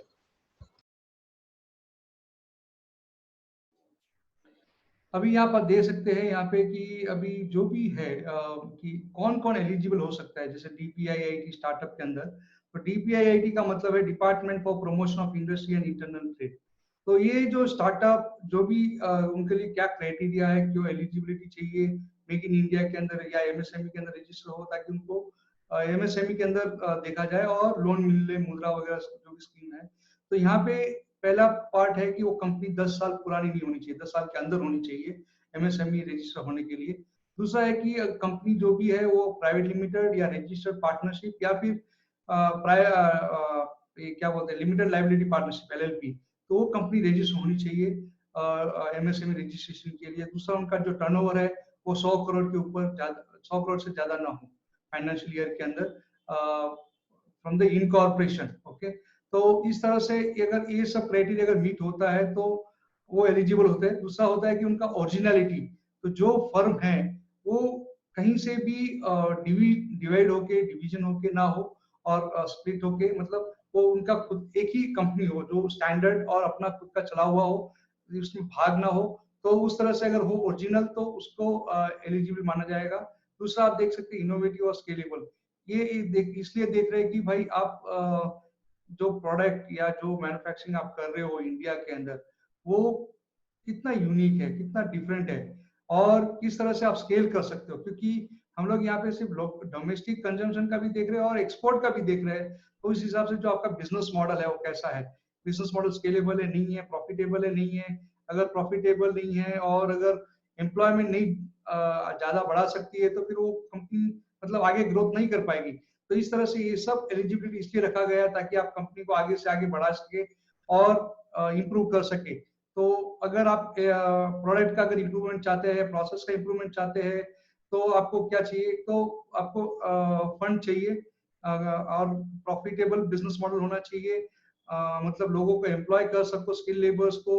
और तो इस तरह से अगर होता है, सब मिलके बनता है, तो ग्रोथ बहुत ज्यादा हो सकती है। तो वो पोटेंशियल है इसका। तो इसीलिए एक एलिजिबिलिटी क्राइटेरिया है जिसको लाया गया है ताकि वो फिल्टर कर सके कि कौन कंपनी आगे बढ़ सके इसमें। तो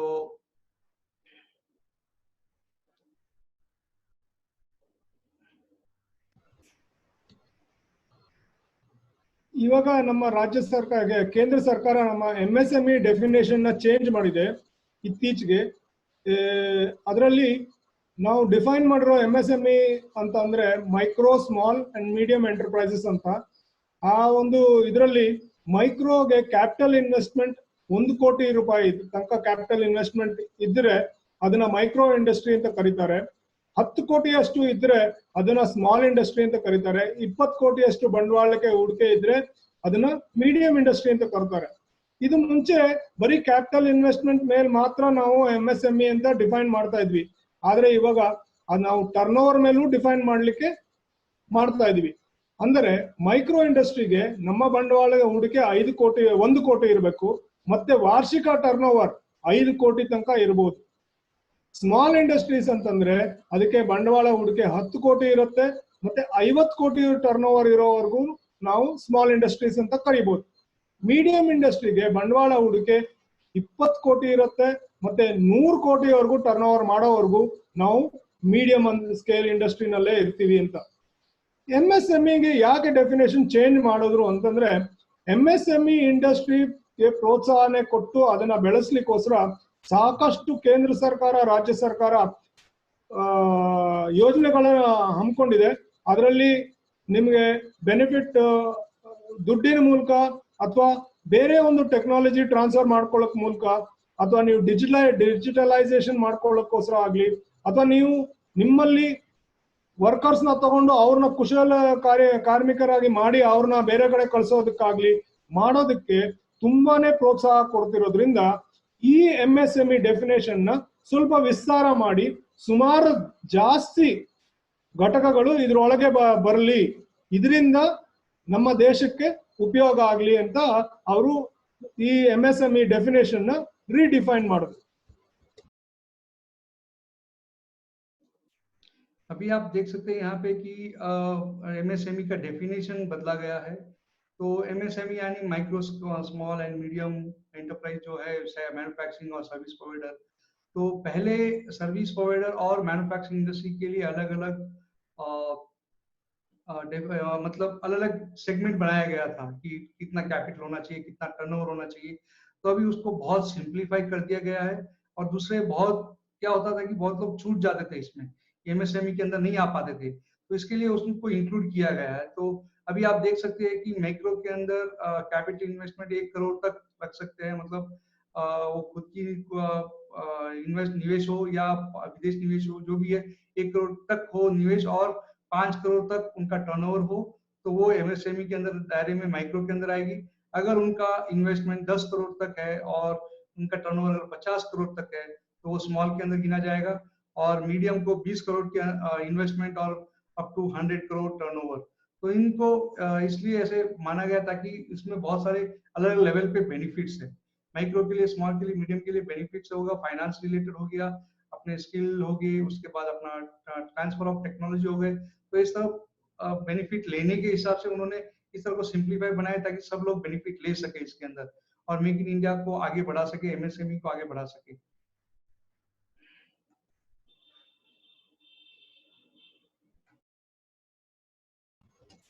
MSMEಗೆ ಬೇರೆ ಬೇರೆ ಏನು ಸಪೋರ್ಟ್ ಮಾಡ್ತಾ ಇದೆ ಸರ್ಕಾರ ಅಂತಂದ್ರೆ, ನಾವು ಈಗ ISO ಸರ್ಟಿಫಿಕೇಶನ್ IATF ಸರ್ಟಿಫಿಕೇಶನ್ ಮಾಡ್ಕೊಂಡ್ರೆ ಹೊಸದಾಗಿ ನಮ್ಗೆ ಕೆಲವೊಂದು ಖರ್ಚುಗಳಾಗತ್ತೆ.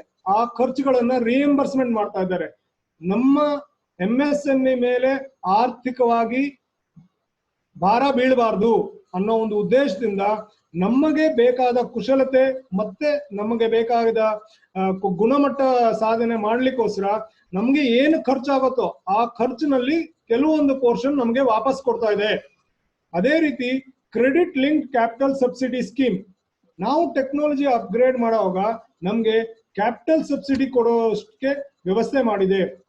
ನಾವು ಬಂಡವಾಳ ಏನ್ ತಗೊಂತೀವೋ ಅದಕ್ಕೆ ಗ್ಯಾರಂಟಿ ಕೊಡುವಂತ ಗ್ಯಾರಂಟಿ ಫಂಡ್ಸ್ ಸ್ಕೀಮ್ ಮಾಡಿಟ್ಟಿದ್ದಾರೆ. ಮೈಕ್ರೋ ಸ್ಮಾಲ್ ಎಂಟರ್ಪ್ರೈಸಸ್ ಅಂದ್ರೆ MSE ಎಂಟರ್ಪ್ರೈಸಸ್ 4-6 ಸ್ವಕ್ಷೇತ್ರದಲ್ಲಿ ಇರುವಂತದ್ದು, ಅಂದ್ರೆ ಒಂದೇ ಒಂದು ಕೆಲಸ ಮಾಡ್ತಿರುವಂತ ಕ್ಲಸ್ಟರ್ ಮಾಡಿಕೊಂಡು ಆ ಕ್ಲಸ್ಟರ್ ನ ಡೆವಲಪ್ ಮಾಡಕ್ಕೆ, ಈಗ ನಾವು ನೋಡ್ಕೊಂಡ್ರೆ ಒಂದು ಸ್ಮಾಲ್ ಇಂಡಸ್ಟ್ರಿ ಇರುತ್ತೆ, ಒಂದು 5-6 ಜನ ಮೆಷಿನ್ ಶಾಪ್ ಇಟ್ಕೊಂಡಿರ್ತಾರೆ, ಅಥವಾ 5-6 ಜನ ಒಂದು ಪ್ರಾಡಕ್ಟ್ ಮಾಡ್ತಾ ಇರ್ತಾರೆ, ಸಣ್ಣ ಪ್ರಾಡಕ್ಟ್ ಸರ್ವಿಸ್ ಪ್ರೊವೈಡರ್ ಅಂತದ್ದು ಒಂದು ಕ್ಲಸ್ಟರ್ ಅಂದ್ರೆ ಒಂದು ಗುಂಪು ಮಾಡಿಕೊಂಡು ಆ ಗುಂಪನ್ನ ಡೆವಲಪ್ ಮಾಡುವಂತ ಸ್ಕೀಮ್ಗಳನ್ನ ತಂದಿದ್ದಾರೆ. ಮತ್ತೆ ಅತಿ ಮುಖ್ಯವಾಗಿರೋದು ನಮ್ಮ ಗುಣಮಟ್ಟ ಸರಿಯಾಗಿದ್ರೆ ಅದರಿಂದ ತೊಂದರೆ ಬರಲ್ಲ. ಆ ಒಂದು ತೊಂದರೆ ಬರದೇ ಇರುವಂತ ಆ ಗುಣಮಟ್ಟ ನಾವು ಸರ್ಟಿಫಿಕೇಟ್ ಮಾಡ್ಕೊಳ್ಳಕ್ಕೆ ಝೀರೋ ಎಫೆಕ್ಟ್ ಝೀರೋ ಡಿಫೆಕ್ಟ್ ಅಂತ ಸರ್ಟಿಫಿಕೇಶನ್ ತಗೊಳ್ಳೋದಕ್ಕೆ ಹಣಕಾಸಿನ ಸಹಾಯ ಮಾಡ್ತಾರೆ. ಅದೇ ರೀತಿ MSME ಕ್ಷೇತ್ರದಲ್ಲಿ ಇರುವಂತ ಬಂಡವಾಳದಾರರು ಹೊರ ದೇಶಕ್ಕೆ ಹೋಗಿ ಅಲ್ಲಿಂದ ತಗೊಂಬರಕ್ಕೆ ಸಾಕಷ್ಟು ಸಹಾಯ ಮಾಡ್ತಾರೆ. ಅದು ಒಂದು ಗುಂಪು, ಅಂದ್ರೆ ಈಗ ಇಂಡಸ್ಟ್ರಿಯಲ್ ಅಸೋಸಿಯೇಷನ್ ಅವರೆಲ್ಲ ಸೇರ್ಕೊಂಡು ಒಂದು ಆಯೋಜನೆ ಮಾಡ್ಬೋದು. They can go to Japan ಅಂತ ದೇಶಕ್ಕೆ ಹೋಗ್ಬೋದು. ಅಲ್ಲಿರುವಂತ ಸಣ್ಣ ಕೈಗಾರಿಕೆ ಅಥವಾ MSME ಅಂತ ವಿಶ್ಲೇಷಣೆ ಗ್ರೂಪ್ ಮಾಡಿರುವಂತ ಕಾರ್ಖಾನೆಗಳಿಗೆ ಹೋಗಿ ಅಲ್ಲಿಂದ ನಾಲೆಡ್ಜ್ ತಗೊಂಡ್ ಬಂದು ಇಲ್ಲಿ ಬರ್ಬೋದು. ಇದೆಲ್ಲದಕ್ಕಿಂತ ಹೆಚ್ಚಾಗಿ MSMEಗಳಿಗೆ ಓನರ್ಸ್ಗೆ ಮತ್ತೆ ಅವರ ಕುಶಲತೆಯನ್ನು ಇಂಪ್ರೂವ್ ಮಾಡೋಕ್ಕೋಸ್ಕರ ಸಾಕಷ್ಟು ಯೋಜನೆಗಳು ಹಮ್ಮಿಕೊಂಡಿದೆ. ಇದೆಲ್ಲ ನಿಮಗೆ ವೆಬ್ಸೈಟ್ ನಲ್ಲಿ ಸಿಗತ್ತೆ.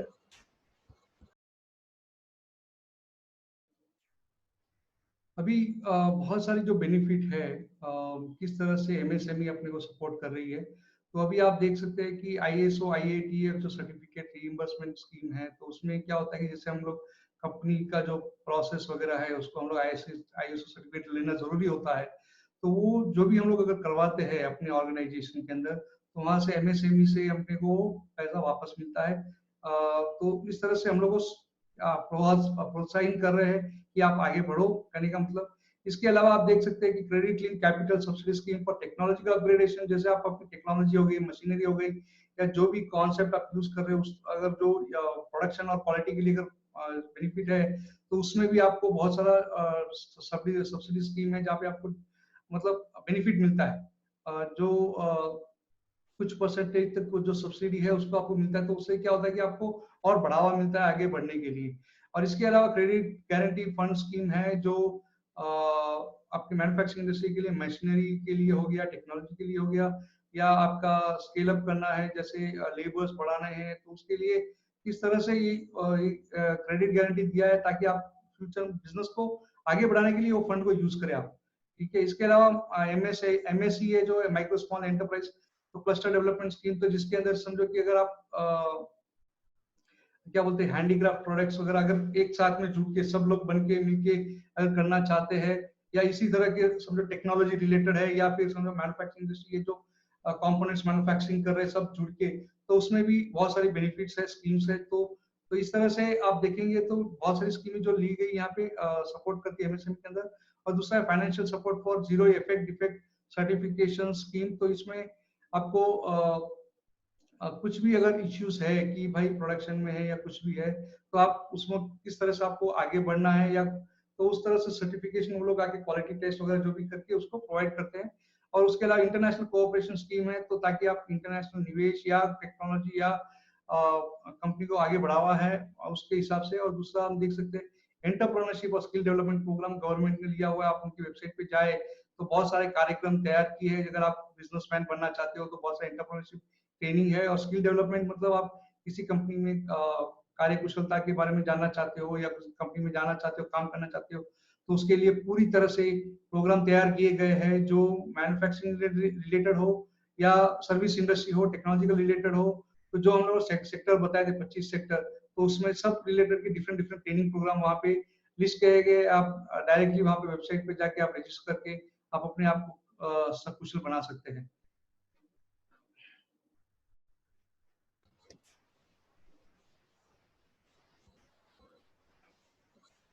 Types of business loan.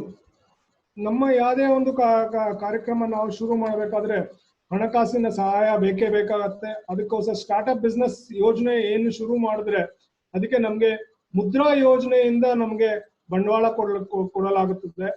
ಅದೇ ತರ ಕ್ರೆಡಿಟ್ ಗ್ಯಾರಂಟಿ ಫಂಡ್ ಇಟ್ಟಿದ್ದಾರೆ ಮೈಕ್ರೋ ಅಂಡ್ ಸ್ಮಾಲ್ ಎಂಟರ್ಪ್ರೈಸಸ್ಗೆ ಗವರ್ಮೆಂಟ್ನವರು. ಆ ಫಂಡ್ ಮೂಲಕ ನಮಗೆ ದುಡ್ಡು ಕೊಡ್ತಾರೆ. ಮತ್ತೆ ಮೆಷಿನರೀಸ್ ತಗೊಂಡ್ರೆ ಆ ಮೆಷಿನರೀಸ್ಗೆ ಅದಕ್ಕೆ ಫಂಡಿಂಗ್ ಮಾಡ್ತಾರೆ. ಅಂಡ್ ಇದಕ್ಕೋಸ್ಕರ ಇದಕ್ಕೆ ನಮಗೆ ಸಾಕಷ್ಟು ಟ್ಯಾಕ್ಸ್ ಬೆನಿಫಿಟ್ ಮತ್ತೆ ಈಸಿಯರ್ ಕಂಪ್ಲೈನ್ಸ್ ಮಾಡ್ಕೊಳ್ಳೋಕ್ಕೋಸ್ಕರ ನಮ್ಗೆ ತುಂಬಾನೇ ಸಹಾಯ ಮಾಡುತ್ತೆ ಈ ಬಿಸ್ನೆಸ್ ಲೋನು ಸ್ಟಾರ್ಟ್ಅಪ್ಗೆ.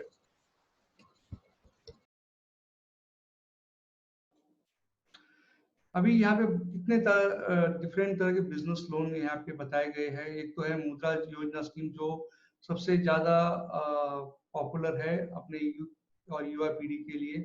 और ये मुद्रा योजना है स्टार्टअप्स के लिए और MSME के लिए, दोनों के लिए। और इसमें जो है आपको सर्टेन अमाउंट आपको कोलेटरल फ्री मिलता है, और उसके अलावा उससे ज्यादा आपको कोलेटरल के साथ में भी मिलता है लोन। लेकिन एक होता है कि इंटरेस्ट थोड़ा कम होता है और बेनिफिट है इसमें। और उसके अलावा आप देखिए क्रेडिट गारंटी फंड्स प्लस जो स्मॉल माइक्रो स्मॉल एंटरप्राइज के लिए है, जो गवर्नमेंट इनिशिएटिव जो अपने तरफ से फंडिंग एमएसएमई को फाइनेंशियल इंस्टीट्यूशन जैसे बैंक्स हो गए, जैसे एसबीआई, एचडीएफसी, ऐसे जो भी बैंक है, या फिर प्राइवेट बैंक है एनबीएफसी, तो उनके द्वारा लोन आपको प्रोवाइड करवाती है, ताकि आप अपने बिजनेस को आगे बढ़ा सके, प्रोडक्शन बढ़ा सके, एक्सपोर्ट में आप आगे सहयोग दे सके। और दूसरा है कि मशीनरी लोन। ये मशीनरी लोन आप चाहे विदेश से लाओ या इंडिया से लो, तो मशीनरी कोई भी हो आपको लोन मिलता है उसमें, और उसमें आपको बैंक्स और एनबीएफसी दोनों से मिलता है, ठीक है। और इसके अलावा जो स्टार्टअप इंडिया के अंदर जो इनिशिएटिव है कि उसमें आपको रिकग्नाइज किया जाता है डीपीआईआईटी के द्वारा, और आपको बहुत सारे इनकम टैक्स बेनिफिट्स है, बहुत सारे दूसरे टैक्स भी है, आपका कंप्लायंस बहुत सिंपल होगा, कोई चैलेंजेस नहीं है। और इसके अलावा आईपीआर फास्ट ट्रैकिंग, मतलब आप जो भी पेटेंट करवाते हो, अपना प्रोसेस हो गया या प्रोडक्ट हो गया, टेक्नोलॉजी हो गया, कॉन्सेप्ट हो गया, जो भी है, तो उसके लिए बहुत फास्ट ट्रैक सपोर्ट करता है। कारण ये है कि स्टार्टअप इंडिया को कि और आगे बढ़ावा मिल सके, क्योंकि वो यूनिक होता है, आइडिया इन्वेंटेड होता है, इनोवेटिव होता है, क्रिएटिव होता है, तो उसको ज्यादा से ज्यादा प्रोत्साहन मिले, ताकि और आगे बढ़ के प्रॉफिट और क्या बोलते हैं कि अपनी इंडिया के अंदर रेवेन्यू जनरेट कर सके। तो उस हिसाब से इसको बहुत सारे सपोर्ट दिए गए स्टार्टअप के लिए। स्टार्टअप एमएसएमई का बोल रहे हैं हम लोग, लेकिन ये मेक इन इंडिया के अंदर भी बहुत सारे जो भी मैन्युफैक्चरिंग इंडस्ट्रीज है, वो भी एमएसएमई के अंदर ही आते हैं। तो इसको हम लोग एक ही पार्ट मान के आपको ये बता रहे हैं।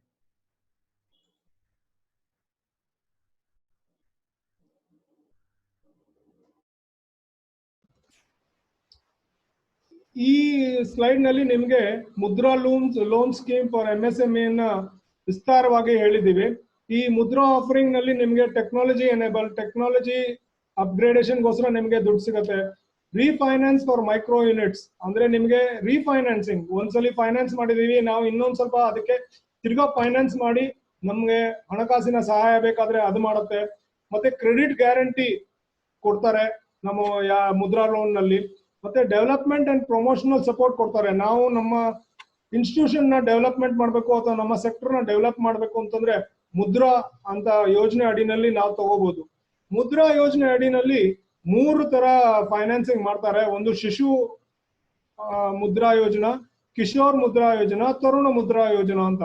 ಶಿಶು ಮುದ್ರಾ ಯೋಜನಾ ಅಂದ್ರೆ 50,000 ಒಳಗೆ ನಿಮ್ಗೆ ಬಂಡವಾಳ ಹೂಡಿಕೆ ಮಾಡ್ತಾರೆ. ಕಿಶೋರ್ ಅಲ್ಲಿ 50,000ದಿಂದ 5 ಲಕ್ಷದವರೆಗೂ ಬಂಡವಾಳ ಕೊಡ್ತಾರೆ. ತರುಣಲ್ಲಿ 5 ಲಕ್ಷದಿಂದ 10 ಲಕ್ಷದವರೆಗೂ ನಿಮಗೆ ಹಣಕಾಸಿನ ಸಹಾಯ ಮಾಡ್ತಾರೆ. ಇದು ಯಾಕಪ್ಪ 50,000ದಿಂದ 10 ಲಕ್ಷ ಬೇರೆ ಬೇರೆಯಾಗಿ ಮಾಡಿದ್ದಾರೆ ಅಂತಂದ್ರೆ, ಈ ಮುದ್ರಾ ಯೋಜನೆ ಅಡಿಯಲ್ಲಿ ಎಲ್ಲಾ ವರ್ಗದ ಜನಗಳು ಮತ್ತೆ ಉದ್ಯಮಿಗಳಿಗೆ ಸಹಾಯ ಸಿಗಬೇಕು. ಎಲ್ಲಾರ್ಗೂ ಅವರ ಪ್ರಾಜೆಕ್ಟ್ಗೆ ಅನುಸಾರವಾಗಿ ಅವರಿಗೆ ದುಡ್ಡು ಕೊಟ್ಟು, ಆ ದುಡ್ಡನ್ನು ಯಾವಾಗ ಅವರು ಮರುಪಾವತಿ ಮುಗಿಯುತ್ತೋ ಅದರ ನಂತರ ಅವ್ರನ್ನ ಅಪ್ಗ್ರೇಡ್ ಮಾಡಿ ನೆಕ್ಸ್ಟ್ ಗ್ರೇಡ್ಗೆ ಹೋಗಿ, ಇದು ಒಂದು ಫೈನಾನ್ಷಿಯಲ್ ಡಿಸಿಪ್ಲಿನ್ ತಗೊಂಡ್ಬರೋದಕ್ಕೋಸ್ಕರ ಈ ರೀತಿ ಒಂದು ಇದು ಮಾಡಿದ್ದಾರೆ. ನಾವು ಬೇಕಾದ್ರೆ ನಮ್ಮ ಪ್ರಾಜೆಕ್ಟ್ ರಿಪೋರ್ಟ್ ಪ್ರಕಾರ ನಾವು ತರುಣಲ್ಲಾನು ತಗೋಬಹುದು, ಕಿಶೋರ್ ಅಲ್ಲಾನು ತಗೋಬಹುದು, ಶಿಶುನಲ್ಲಾನು ತಗೋಬಹುದು. ನಮ್ಮ ಪ್ರಾಜೆಕ್ಟ್ ರಿಪೋರ್ಟ್ ಯಾವ ತರ ಇರುತ್ತೆ, ನಮಗೆ ಅವಶ್ಯಕತೆ ಯಾವ ತರ ಇರುತ್ತೆ, ಆ ಉದ್ದೇಶದ ಪೂರ್ವಕದಲ್ಲಿ ಮುದ್ರಾ ಲೋನ್ ಅಡಿಯಲ್ಲಿ ನಾವು ಇಷ್ಟು ಒಂದು ಹಣಕಾಸಿನ ಸಹಾಯ ಬ್ಯಾಂಕ್ಗಳ ಮೂಲಕ ಪಡಿಬಹುದು.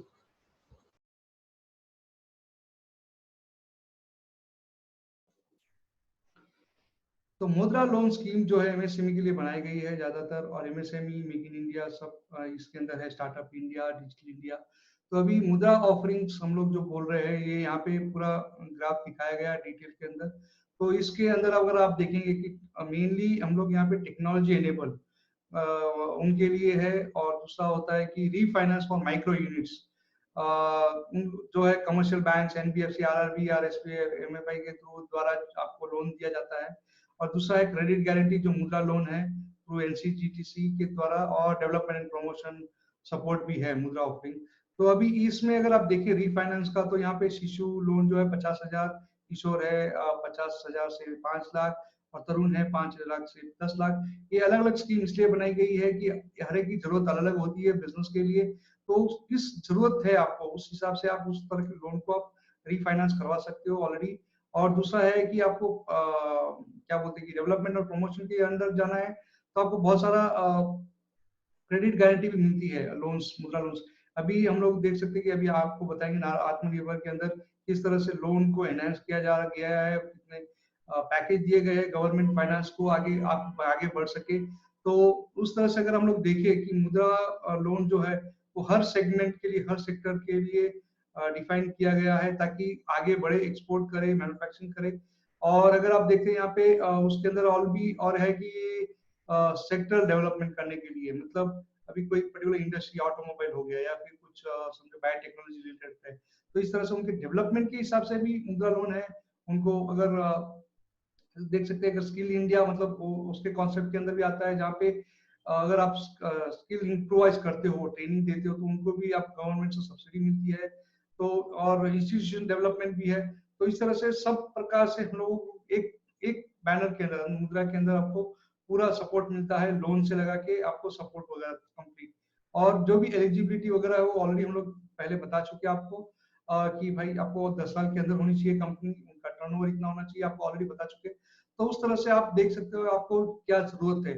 तो और बाकी है कि आप अगर डायरेक्टली आप उनके ऑफिस में जाए एमएसएमई में, तो आपको पूरी इंफॉर्मेशन मिल जाएगी, या वेबसाइट में जाए तो भी इंफॉर्मेशन मिल सकती है पूरी।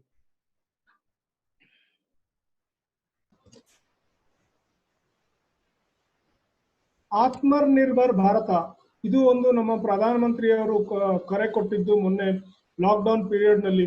ಇದರಲ್ಲಿ ಪ್ರಧಾನಮಂತ್ರಿಗಳು ಹೇಳಿದ್ದೇನು ಅಂತಂದ್ರೆ, ನಮ್ಮ ಭಾರತದ ಸ್ವಯಂ ನಿಂತ್ಕೊಳ್ಳೋಕೆ, ಆತ್ಮನಿರ್ಭರ ಆಗಿ ನಿಂತ್ಕೊಳ್ಳೋದಕ್ಕೋಸ್ಕರ 5 ಪಿಲ್ಲರ್ಸ್ ಇದೆ.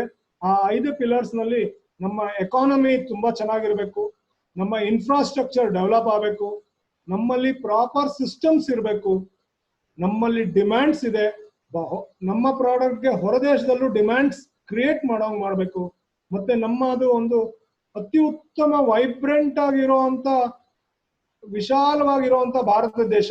ಇಲ್ಲಿ ಪ್ರತಿಯೊಂದು ರಾಜ್ಯ, ಪ್ರತಿಯೊಂದು ತಾಲೂಕ ತನ್ನದೇ ಆದಂತ ಒಂದು ಹೆಮ್ಮೆಯ ಅಂತ ವಿಷಯಗಳು ಇಟ್ಕೊಂಡಿರುತ್ತವೆ. ಅದಕ್ಕೋಸ್ಕರ ಈ ಪಂಚ ಪಿಲ್ಲರ್ಸ್ ಇಂದ ನಾವು ನಮ್ಮ ಭಾರತವನ್ನು ಕಟ್ಟಲಿಕ್ಕೋಸ್ಕರ ಆತ್ಮನಿರ್ಭರ್ ಭಾರತ್ ಅಂತ ಮಾಡಿ ಈ ಯೋಜನೆ ಅಡಿನಲ್ಲಿ 20 ಲಕ್ಷ ಕೋಟಿ ರೂಪಾಯಿ ಬಿಡುಗಡೆ ಮಾಡಿದ್ರು. 20 ಲಕ್ಷ ಕೋಟಿ ರೂಪಾಯಿ ತುಂಬಾ ದೊಡ್ಡ ಮಟ್ಟದ್ದು. ಎಲ್ಲಾ ಜನಗಳದ ನಿರೀಕ್ಷೆ ಏನು, 20 ಲಕ್ಷ ಕೋಟಿ ಹಣಕಾಸಿನ ರೂಪದಲ್ಲಿ ನಮಗೆ ಕೊಡುತ್ತಾರೆ ಅಂತ. ಆದರೆ ನಮಗೆ ಇದು ಒಂದು ಉದ್ಯೋಗ ಸೃಷ್ಟಿ ಮಾಡಿ, ಉದ್ಯೋಗದಲ್ಲಿ ಸಹಾಯ ಆಗ್ಲಿಕ್ಕೆ ಮತ್ತೆ ಬಂಡವಾಳ ಹೂಡ್ಲಿಕ್ಕೆ ಮಾಡ್ಲಿಕ್ಕೆ ನಮ್ಗೆ ತುಂಬಾ ಸಹಾಯ ಆಗತ್ತೆ ವಿನಾ ಡೈರೆಕ್ಟ್ ಕ್ಯಾಶ್ ನಮ್ಮ ಹತ್ರ ಬರಲ್ಲ. ಇದರಿಂದ ನಮ್ಮ ಎಕಾನಮಿ ಬೆಳಿಬೇಕು, ನಮ್ಮ ಇನ್ಫ್ರಾಸ್ಟ್ರಕ್ಚರ್ ಇಂಪ್ರೂವ್ ಆಗಬೇಕು, ನಮ್ಗೆ ಒಳ್ಳೆ ಸಿಸ್ಟಮ್ ಇಟ್ಕೋಬೇಕು, ನಮ್ಮ ಪಾರ್ಟ್ಗಳಿಗೆ ಡಿಮ್ಯಾಂಡ್ ಬರಬೇಕು, ಡಿಮ್ಯಾಂಡ್ ಕ್ರಿಯೇಟ್ ಆಗಬೇಕು. ಮತ್ತೆ ನಮ್ಮ ಇಡೀ ಭಾರತ ದೇಶದಲ್ಲಿ ಚಿಕ್ಕ ಚಿಕ್ಕ ಸಣ್ಣ ಸಣ್ಣ ವ್ಯಾಪಾರ ಮಾಡೋದು ಅಥವಾ ಸಣ್ಣ ಸಣ್ಣ ಯೋಜನೆ ಅಥವಾ ಸಣ್ಣ ಸಣ್ಣ ಇಂಡಸ್ಟ್ರಿ ಕೂಡ ಡೆವಲಪ್ ಆಗಬೇಕು ಅನ್ನೋ ಒಂದು ಉದ್ದೇಶ ಇಟ್ಕೊಂಡ್ರು. ಮುಂಚೆ ನಮ್ಗೆಲ್ಲ ಕಷ್ಟ ಅಂತಂದ್ರೆ, ಒಂದು 15 ವರ್ಷ 20 ವರ್ಷದಿಂದ ಕಷ್ಟ ಬಂತು ಅಂತಂದ್ರೆ, ಇಷ್ಟು ಕೋಟಿ ರಿಲೀಸ್ ಮಾಡಿದೀವಿ, ಇಷ್ಟು ಜನಕ್ಕೆ ಇಷ್ಟು ಕೋಟಿ, ಇಷ್ಟು ಬಡವರಿಗೆ ಇಷ್ಟು ದುಡ್ಡು ಕೊಟ್ರು ಅಂತ ಹೋಗ್ತಾ ಇರ್ತೇವೆ ವಿನಾ, ಈ ಸರ್ಕಾರ ಏನ್ ಮಾಡಿದೆ ಅಂತಂದ್ರೆ, ನಮಗೆ ಕೆಲಸ ಮಾಡೋದು ತೋರ್ಸ್ಕೊಟ್ಟು, ಎಲ್ಲಿ ಕೆಲಸ ಇದೆ ಅಂತ ಹೇಳಿ ಆ ಕೆಲಸವನ್ನು ಉನ್ನತ ಮಟ್ಟಕ್ಕೆ ತಗೊಂಡು ಹೋಗೋ ಹಂಗೆ ಮಾಡಿದೆ. ನಮ್ಮ ಸ್ವಾಭಿಮಾನಕ್ಕೆ ಧಕ್ಕೆ ಬರದೆ, ನಮ್ಮ ಆತ್ಮ ಸಾಕ್ಷಿಯಾಗಿ ನಾವು ಕೆಲಸ ಮಾಡಿ ಭಾರತ ದೇಶವನ್ನು ಕಟ್ಟಕ್ಕೆ ಒಂದು ಕರೆ ನೀಡಿದ್ದಾರೆ ನಮ್ಮ ಪ್ರಧಾನಮಂತ್ರಿಯವರು ಅಂತ ಹೇಳಲಿಕ್ಕೆ ಬಯಸ್ತೀನಿ.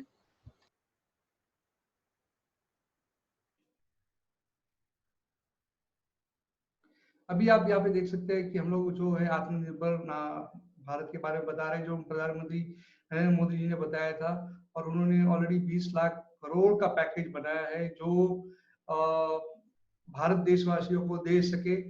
और मेनली वो देने का कारण है इकोनॉमिक को बढ़ावा देना है, इंफ्रास्ट्रक्चर को इम्प्रोवाइज करना है, अपने सिस्टम को एकदम एक्सपोर्ट रिलेटेड, मतलब जो भी मैन्युफैक्चरिंग इंडस्ट्रीज है उनके लिए पूरा कर सके। और डिमांड जो है ऑलरेडी मार्केट के अंदर तो उसको किस तरह से आप बढ़ावा दे सकते हैं। तो ये 20 लाख करोड़ जो है देशवासियों को मिल रहा है बिजनेस के थ्रू।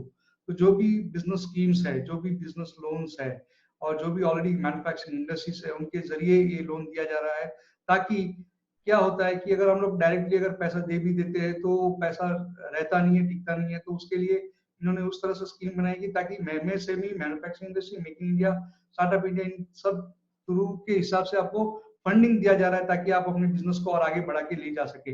तो इससे क्या होगा कि आप खुद आत्मनिर्भर भी होंगे, अनएम्प्लॉयमेंट कम होगा, प्रोडक्शन ज्यादा होगा, एक्सपोर्ट ज्यादा होगा, इकोनॉमी बढ़ेगा। तो इस तरह से जो सोच लाई है ये बार, वो एक क्या बोलते हैं कि एक बहुत बढ़िया है जो आगे ले जा सके हमको।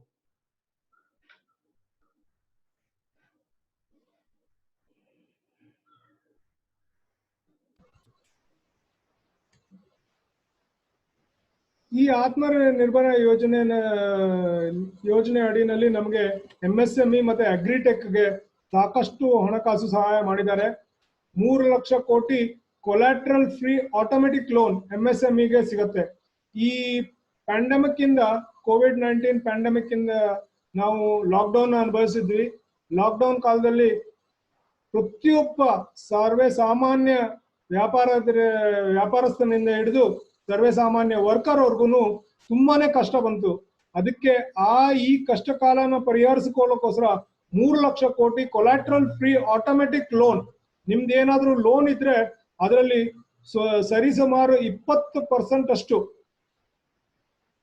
ಕೆಲವು ಬ್ಯಾಂಕ್ಗಳಲ್ಲಿ ವೇರಿಯೇಷನ್ ಆಗತ್ತೆ, ಆದ್ರೂ ಕೂಡ ಸರಿಸಮಾನ 20% ಅಷ್ಟು ನಿಮಗೆ ಆಟೋಮೆಟಿಕ್ ಆಗಿ ಲೋನ್ ಕೊಡ್ತಾರೆ. ಇದಕ್ಕೆ ಏನು ಕೊಲಾಟ್ರಲ್ ಕೊಡ್ಬೇಕಾಗಿಲ್ಲ. ಎಲ್ಲಾ MSME ಉದ್ಯಮಿಗಳು ತಮ್ಮ ತಮ್ಮ ಬ್ಯಾಂಕ್ಗೆ ಅರ್ಜಿಯನ್ನು ಕೊಟ್ರೆ ಅವರ ಎಲಿಜಿಬಿಲಿಟಿ ಪ್ರಕಾರ ಅವ್ರಿಗೆ ಹಣಕಾಸು ಸಿಗತ್ತೆ. ಅದೇ ರೀತಿ MSME ಫಂಡ್ ಆಫ್ ಫಂಡ್ಸ್ಗೆ 50,000 ಕೋಟಿ ಇಕ್ವಿಟಿ ಇನ್ಫ್ಯೂಸ್ ಮಾಡಿದ್ದಾರೆ. ಅಂದ್ರೆ MSME ಫಂಡ್ ಆಫ್ ಫಂಡ್ಸ್ ನಲ್ಲಿ 50,000 ಕೋಟಿ ರೂಪಾಯಿ ಅವರು ಬಂಡವಾಳ ಹೂಡಿಕೆ ಮಾಡಿದ್ದಾರೆ. ಅದರಿಂದ MSME ಗೆ ಪ್ರೋತ್ಸಾಹ ಕೊಟ್ಟು MSME ಡೆವಲಪ್ಮೆಂಟ್, ಹೊಸ ಮೆಷಿನರಿ ತಗೋಬೇಕಾದ್ರೆ ಅಥವಾ ಏನಾದ್ರೂ ಚೇಂಜಸ್ ಮಾಡ್ಬೇಕಾದ್ರೆ, ಟೆಕ್ನಾಲಜಿ ಅಪ್ಗ್ರೇಡ್ ಮಾಡೋಕ್ಕೋಸ್ಕರ ಅದು ಉಪಯೋಗಕರವಾಗುತ್ತೆ. ಲಿಕ್ವಿಡಿಟಿ ಸಪೋರ್ಟ್ ಮಾಡಿದ್ದಾರೆ MSME ಗಳಿಗೆ. ಲಿಕ್ವಿಡಿಟಿ ಅವರು ದುಡ್ಡು ಅವರ ಕೈನಲ್ಲಿ ಆದಷ್ಟು ಜಾಸ್ತಿ ದುಡ್ಡು ಮಿಗಿಲಿ ಅನ್ನೋ ಒಂದು ಉದ್ದೇಶ ತಗೊಂಡು ಸಾಕಷ್ಟು ಯೋಜನೆಗಳು ಮಾಡಿದ್ದಾರೆ. ಮುಂಚೆನೆ EPF, ಎಂಪ್ಲಾಯೀಸ್ ಪ್ರಾವಿಡೆಂಟ್ ಫಂಡ್ಗೆ ಸರ್ಕಾರದವರೇ 3 ತಿಂಗಳು ಕಟ್ತಾ ಇದ್ರು ಪೂರ್ತಿ ಹಣ. ಈಗ ಇನ್ನ 3 ತಿಂಗಳು ಹೆಚ್ಚಿಗೆ ಮಾಡಿದ್ದಾರೆ. ಟೋಟಲ್ 6 ತಿಂಗಳು ಮಾಡಿದ್ದಾರೆ ನಮ್ಮ ಸರ್ಕಾರ ಕಾಂಟ್ರಿಬ್ಯೂಟ್ ಮಾಡೋದು. ಮತ್ತೆ EPF ಗೆ ಮುಂಚೆ 12% ಕೊಡ್ಬೇಕಾಗಿತ್ತು ಕಾಂಟ್ರಿಬ್ಯೂಷನ್ ವರ್ಕರ್ಸ್, ಅದಕ್ಕೆ ಈಗ 10% ಮಾಡಿದ್ದಾರೆ.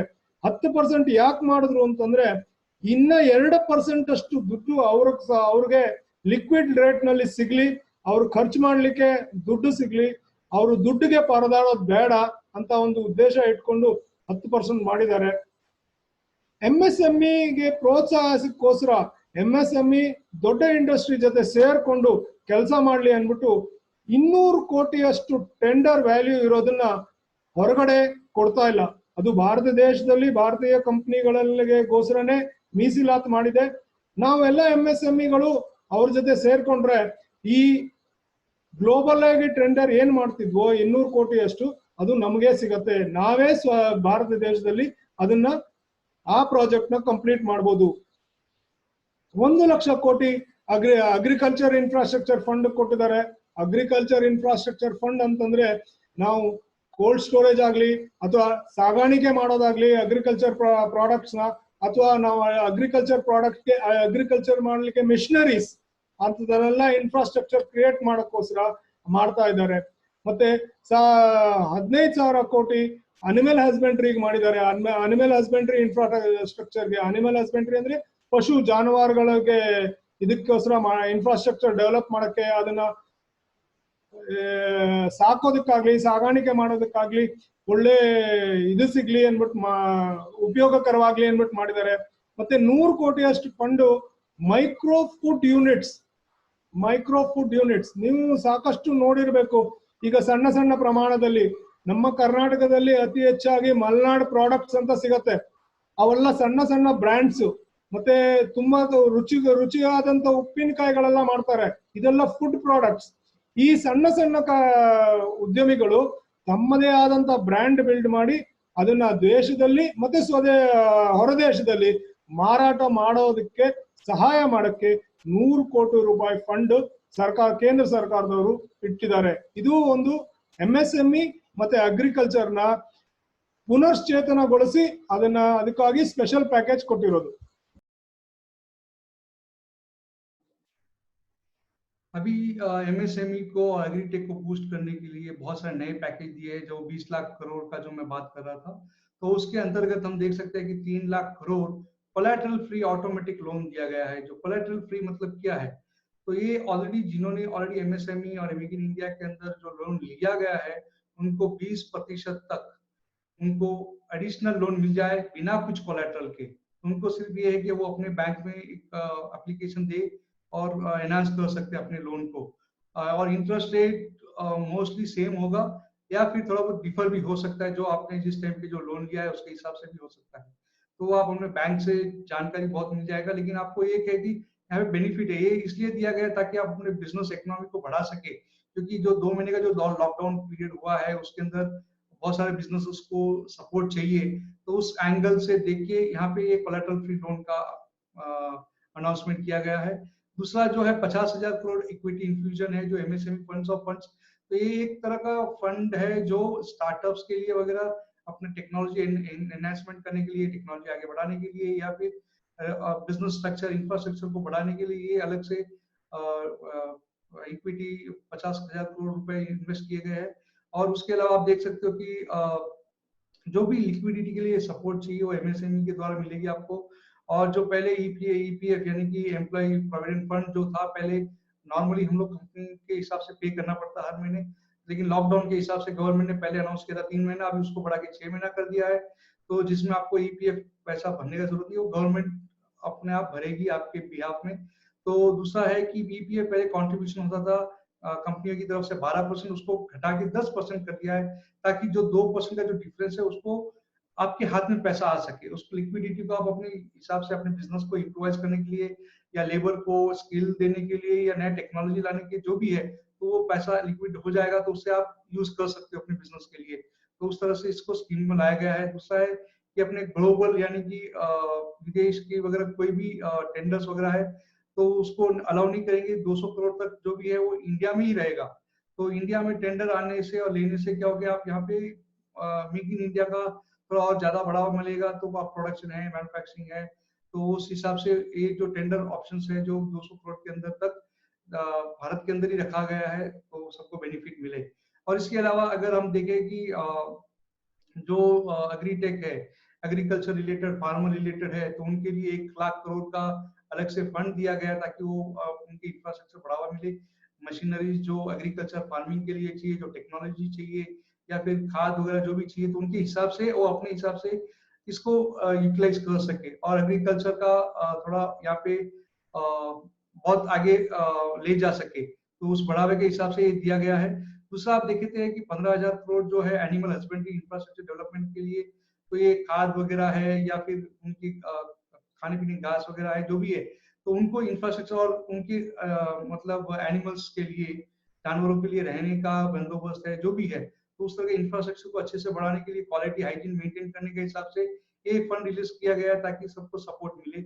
और इसके अलावा अगर हम लोग फूड की बात करें, खाने पीने की, तो जैसे अचार हो गए, पापड़ हो गए, जो बहुत सारे छोटे छोटे जो घर पे अपने घरेलू उद्योग टाइप के है, छोटे बिजनेस जो फूड रिलेटेड है, तो उसको 100 करोड़ का फंड दिया गया ताकि वो अपने यहाँ पे ब्रांड बिल्ड कर सके और मार्केट को बढ़ा सकते हैं, एक्सपोर्ट भी जा सकते हैं, क्योंकि बहुत सारा डिमांड है। अगर हम देखिए अचार है, पापड़ है, जो भी इंडिया के अंदर जो बनते हैं घरेलू के अंदर, बहुत सारा डिमांड है। तो उस हिसाब से इस तरह को एग्रीटेक के अंदर की ये स्कीम बनाई गई ताकि सबको बेनिफिट मिले। तो ये कुछ वेबसाइट्स है जो MSME रिलेटेड है, MSME गवर्नमेंट का है, और ideas.msme है, जहाँ पे आप ऐसे स्टार्टअप हो और आपका अगर आइडिया अगर कुछ यूनिक है तो आप यहाँ पे डाल सकते हो, तो वहां से आपको गवर्नमेंट का फंड मिले। दूसरा, डायरेक्टली आप रजिस्ट्रेशन के लिए MSME वेबसाइट पे जाके देख के आप रजिस्टर कर सकते हो। दूसरा इन्वेस्ट इंडिया, इसमें बहुत सारे निवेशक निवेश क्या हो रहा है, कितने निवेशक है भारत के अंदर विदेश में, तो सब सारी जानकारी और किसका सेक्टर कितना ग्रोथ हो रहा है, तो सब इस वेबसाइट में दिए गए हैं ताकि वो आपको इंफॉर्मेशन मिले यहाँ पे।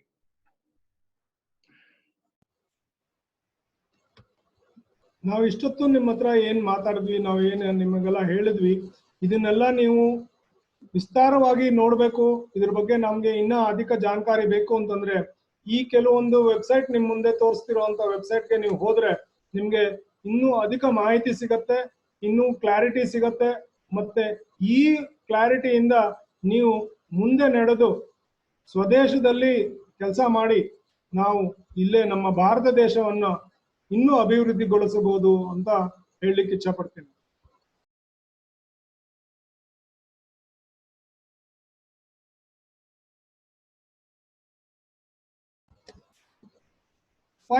M of any business model. ನಮ್ಮ ಬಿಸ್ನೆಸ್ ನಲ್ಲಿ 5 M ಇದೆ. ಅಂದ್ರೆ ಹಣಕಾಸು, ಮತ್ತೆ ಮೆಟೀರಿಯಲ್, ಮೆಥಡ್, ಮತ್ತೆ ಸಾಧನೆ, ಮತ್ತೆ ಮನುಷ್ಯ. ಈ 5ರಿಂದಾನೇ ನಮ್ಮ ಬಿಸ್ನೆಸ್ ಮಾಡೆಲ್ ಇರೋದು.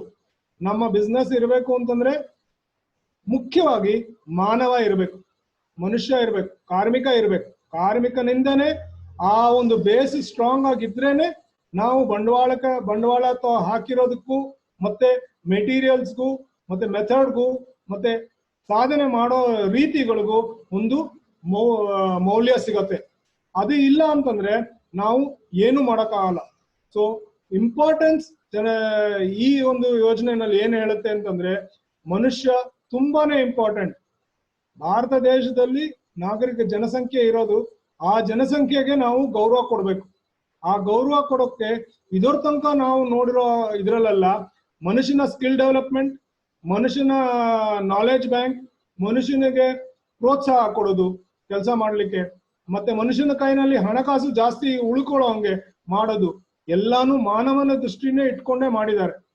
ಮತ್ತೆ ಎಲ್ಲಾ ಬಿಸ್ನೆಸ್ಗೂ ನಮ್ಮ ಈ ಮೇಕ್ ಇನ್ ಇಂಡಿಯಾ ಸ್ಕೀಮು ಇಂದ ನಿಮಗೆ ಹೊರದೇಶದಿಂದ TOT ಟ್ರಾನ್ಸ್ಫರ್ ಆಫ್ ಟೆಕ್ನಾಲಜಿಯಿಂದ ತಗೊಂಡ್ಬರ್ಬೋದು, ಮತ್ತೆ ವಿದೇಶಿ ಬಂಡವಾಳ ತಗೊಂಡ್ಬರ್ಬೋದು. ನಮ್ಮ ಹತ್ರ ಬಂಡವಾಳ ಹೂಡಿ ಮನುಷ್ಯನ ಮರಿದೆ ನಾವು ಬಿಸ್ನೆಸ್ ಮಾಡೆಲ್ನ ಮಾಡಿದ್ರೆ ನಾವು ಸಕ್ಸಸ್ ಕಾಣೋದು ಅತಿ ಅತಿ ಅತಿ ಸತ್ಯ ಅನ್ನೋದನ್ನ ಈ ಸ್ಲೈಡ್ ಮೂಲಕ ನಾವು ಹೇಳಲಿಕ್ಕೆ ಇಷ್ಟಪಡ್ತೀವಿ.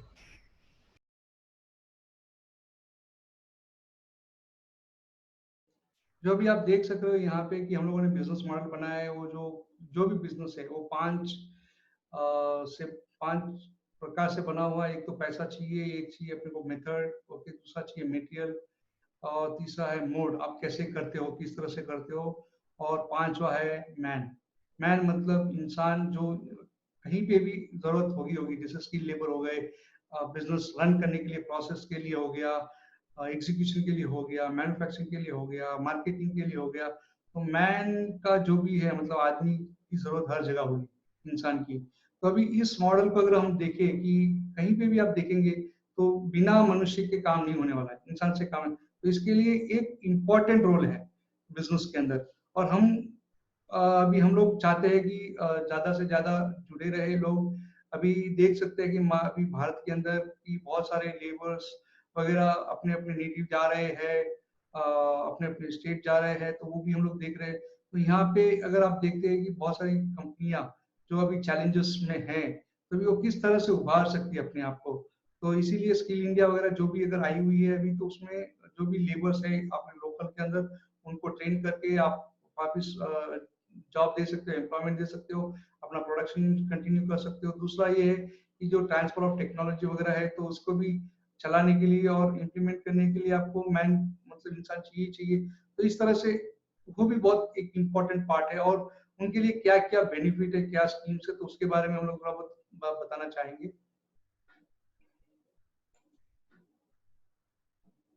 यहाँ पे आप देख सकते हो कि यहाँ पे जो है कि चाहे लेबर क्लास हो, चाहे प्लम्बर हो, इलेक्ट्रीशियन हो, सब तरह से डॉक्टर्स हो, वर्किंग प्रोफेशनल्स हो, तो सबका जरूरत है बिजनेस ग्रोथ के अंदर। अगर वो नहीं होते हैं तो बिजनेस एक कड़ी अगर नहीं है तो बिजनेस आगे नहीं बढ़ती है। तो हर कड़ी की जरूरत होती है यहाँ पे।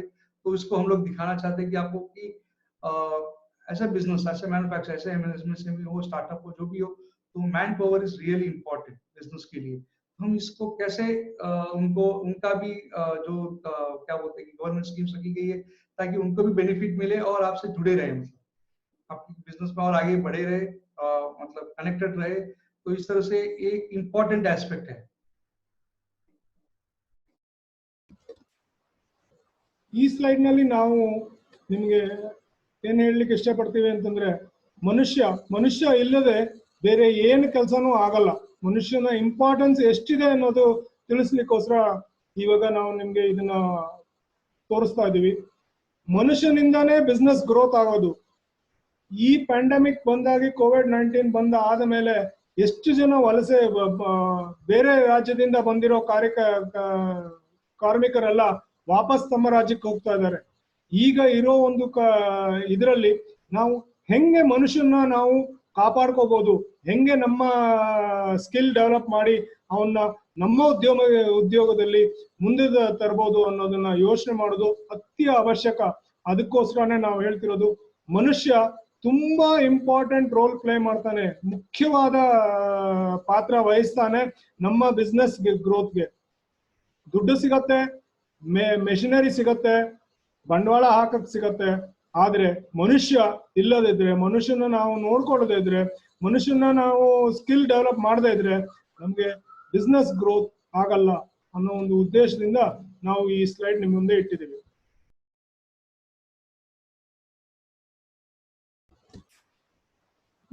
ಇಷ್ಟು ತನಕ ನಾವು ಏನ್ ನೋಡಿದ್ವಿ, ಮನುಷ್ಯ ಇಂಪಾರ್ಟೆನ್ಸ್ ಗಿಂತ ಮುಂಚೆ ನಮ್ಮ ಬಂಡವಾಳ ಹೂಡಿಕೆ ಹೆಂಗ್ ಮಾಡ್ಕೊಳ್ಳೋದು, ನಾವು ಎಲ್ಲಿಂದ ಟೆಕ್ನಾಲಜಿ ತರಬಹುದು, ನಾವು ಹೆಂಗೆ ಕೇಂದ್ರ ಸರ್ಕಾರ ಅಥವಾ ರಾಜ್ಯ ಸರ್ಕಾರ ನಮ್ಗೆ ಯಾವ ರೀತಿ ಪ್ರೋತ್ಸಾಹ ಮಾಡುತ್ತೆ, ನಮ್ಗೆ ಈ ಪ್ಯಾಂಡಮಿಕ್ ನಲ್ಲಿ ನಮ್ಮ ರಾಜ್ಯ ಸರ್ಕಾರ ಅಥವಾ ಕೇಂದ್ರ ಸರ್ಕಾರ ನಮ್ಗೆ ಸಹಾಯ ಮಾಡಿದೆ ಅನ್ನೋದನ್ನ ನಾವು ನೋಡಿದೀವಿ. ಈಗ ನಾವು ನೋಡೋದು, ನಾವು ನಮ್ಮ ಕಾರ್ಮಿಕರನ್ನ ಎಷ್ಟು ಚೆನ್ನಾಗಿ ನೋಡ್ಕೊಂಡ್ವಿ, ನಮ್ಮ ಸಪ್ಲೈಯರ್ಸ್ ನಾವು ಎಷ್ಟು ಚೆನ್ನಾಗಿ ನೋಡ್ಕೊಂಡ್ವಿ ಅನ್ನೋದು ತುಂಬಾ ಮುಖ್ಯ. ಅದಕ್ಕೆ ನಾವು ಹೇಳಿದ್ವಿ, ಮಾನವ, ಮನುಷ್ಯ ಅಥವಾ ಕಾರ್ಮಿಕ ತುಂಬಾ ಇಂಪಾರ್ಟೆಂಟ್ ನಮ್ಮ ಬಿಸ್ನೆಸ್ ಗ್ರೋತ್ಗೆ. ನಾವು ಹಲವಾರು ಪ್ರಧಾನ ಮಂತ್ರಿ ಕಲ್ಯಾಣ ಯೋಜನೆಗಳು ತುಂಬಾನೇ ಇದೆ. ಅದನ್ನೆಲ್ಲ ಬಳಸ್ಕೊಂಡು ನಾವು ಈಗ್ಲೂ ನಮ್ಮ ವರ್ಕರ್ಸ್ ನ ಮೋಟಿವೇಟ್ ಮಾಡ್ಬೋದು, ನಮ್ಮ ಎಂಪ್ಲಾಯೀಸ್ ನ ಮೋಟಿವೇಟ್ ಮಾಡ್ಬೋದು, ನಮ್ಮ ಸಪ್ಲೈಯರ್ಸ್ ನ ನಾವು ಮೋಟಿವೇಟ್ ಮಾಡ್ಬೋದು.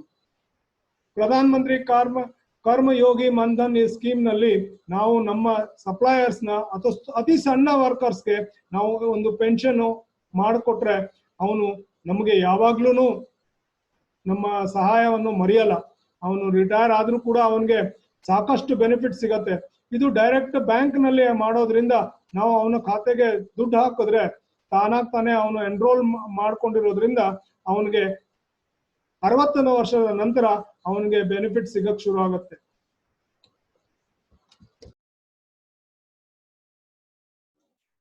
अभी आप यहाँ पे देख सकते हैं कि प्रधानमंत्री कर्मयोगी मानधन या स्कीम रखा गया है। तो ये डायरेक्टली मैन्युफैक्चरिंग इंडस्ट्रीज या ट्रेडिंग इंडस्ट्री के हिसाब से नहीं है, बल्कि मेनली ट्रेडर्स के हिसाब से है।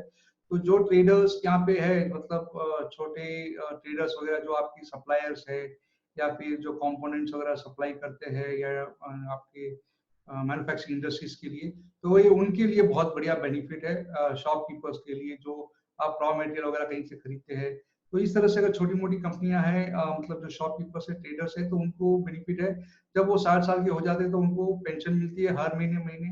तो इस तरह से एक है कि आप अपनी जो एनवायरनमेंट है, आपके आसपास जो कंपनीज, आप छोटे मोटे कंपनी जहाँ से छोटे मोटे ट्रेडर्स से जहाँ से आप लेते हो माल, तो उनको ये बेनिफिट के हिसाब से आप उनको गाइड कर सकते हो कि भाई आप अपने आप को एनरोल करें इस स्कीम के अंदर, ताकि ज्यादा से ज्यादा बेनिफिट ले सके एज ए ट्रेडर।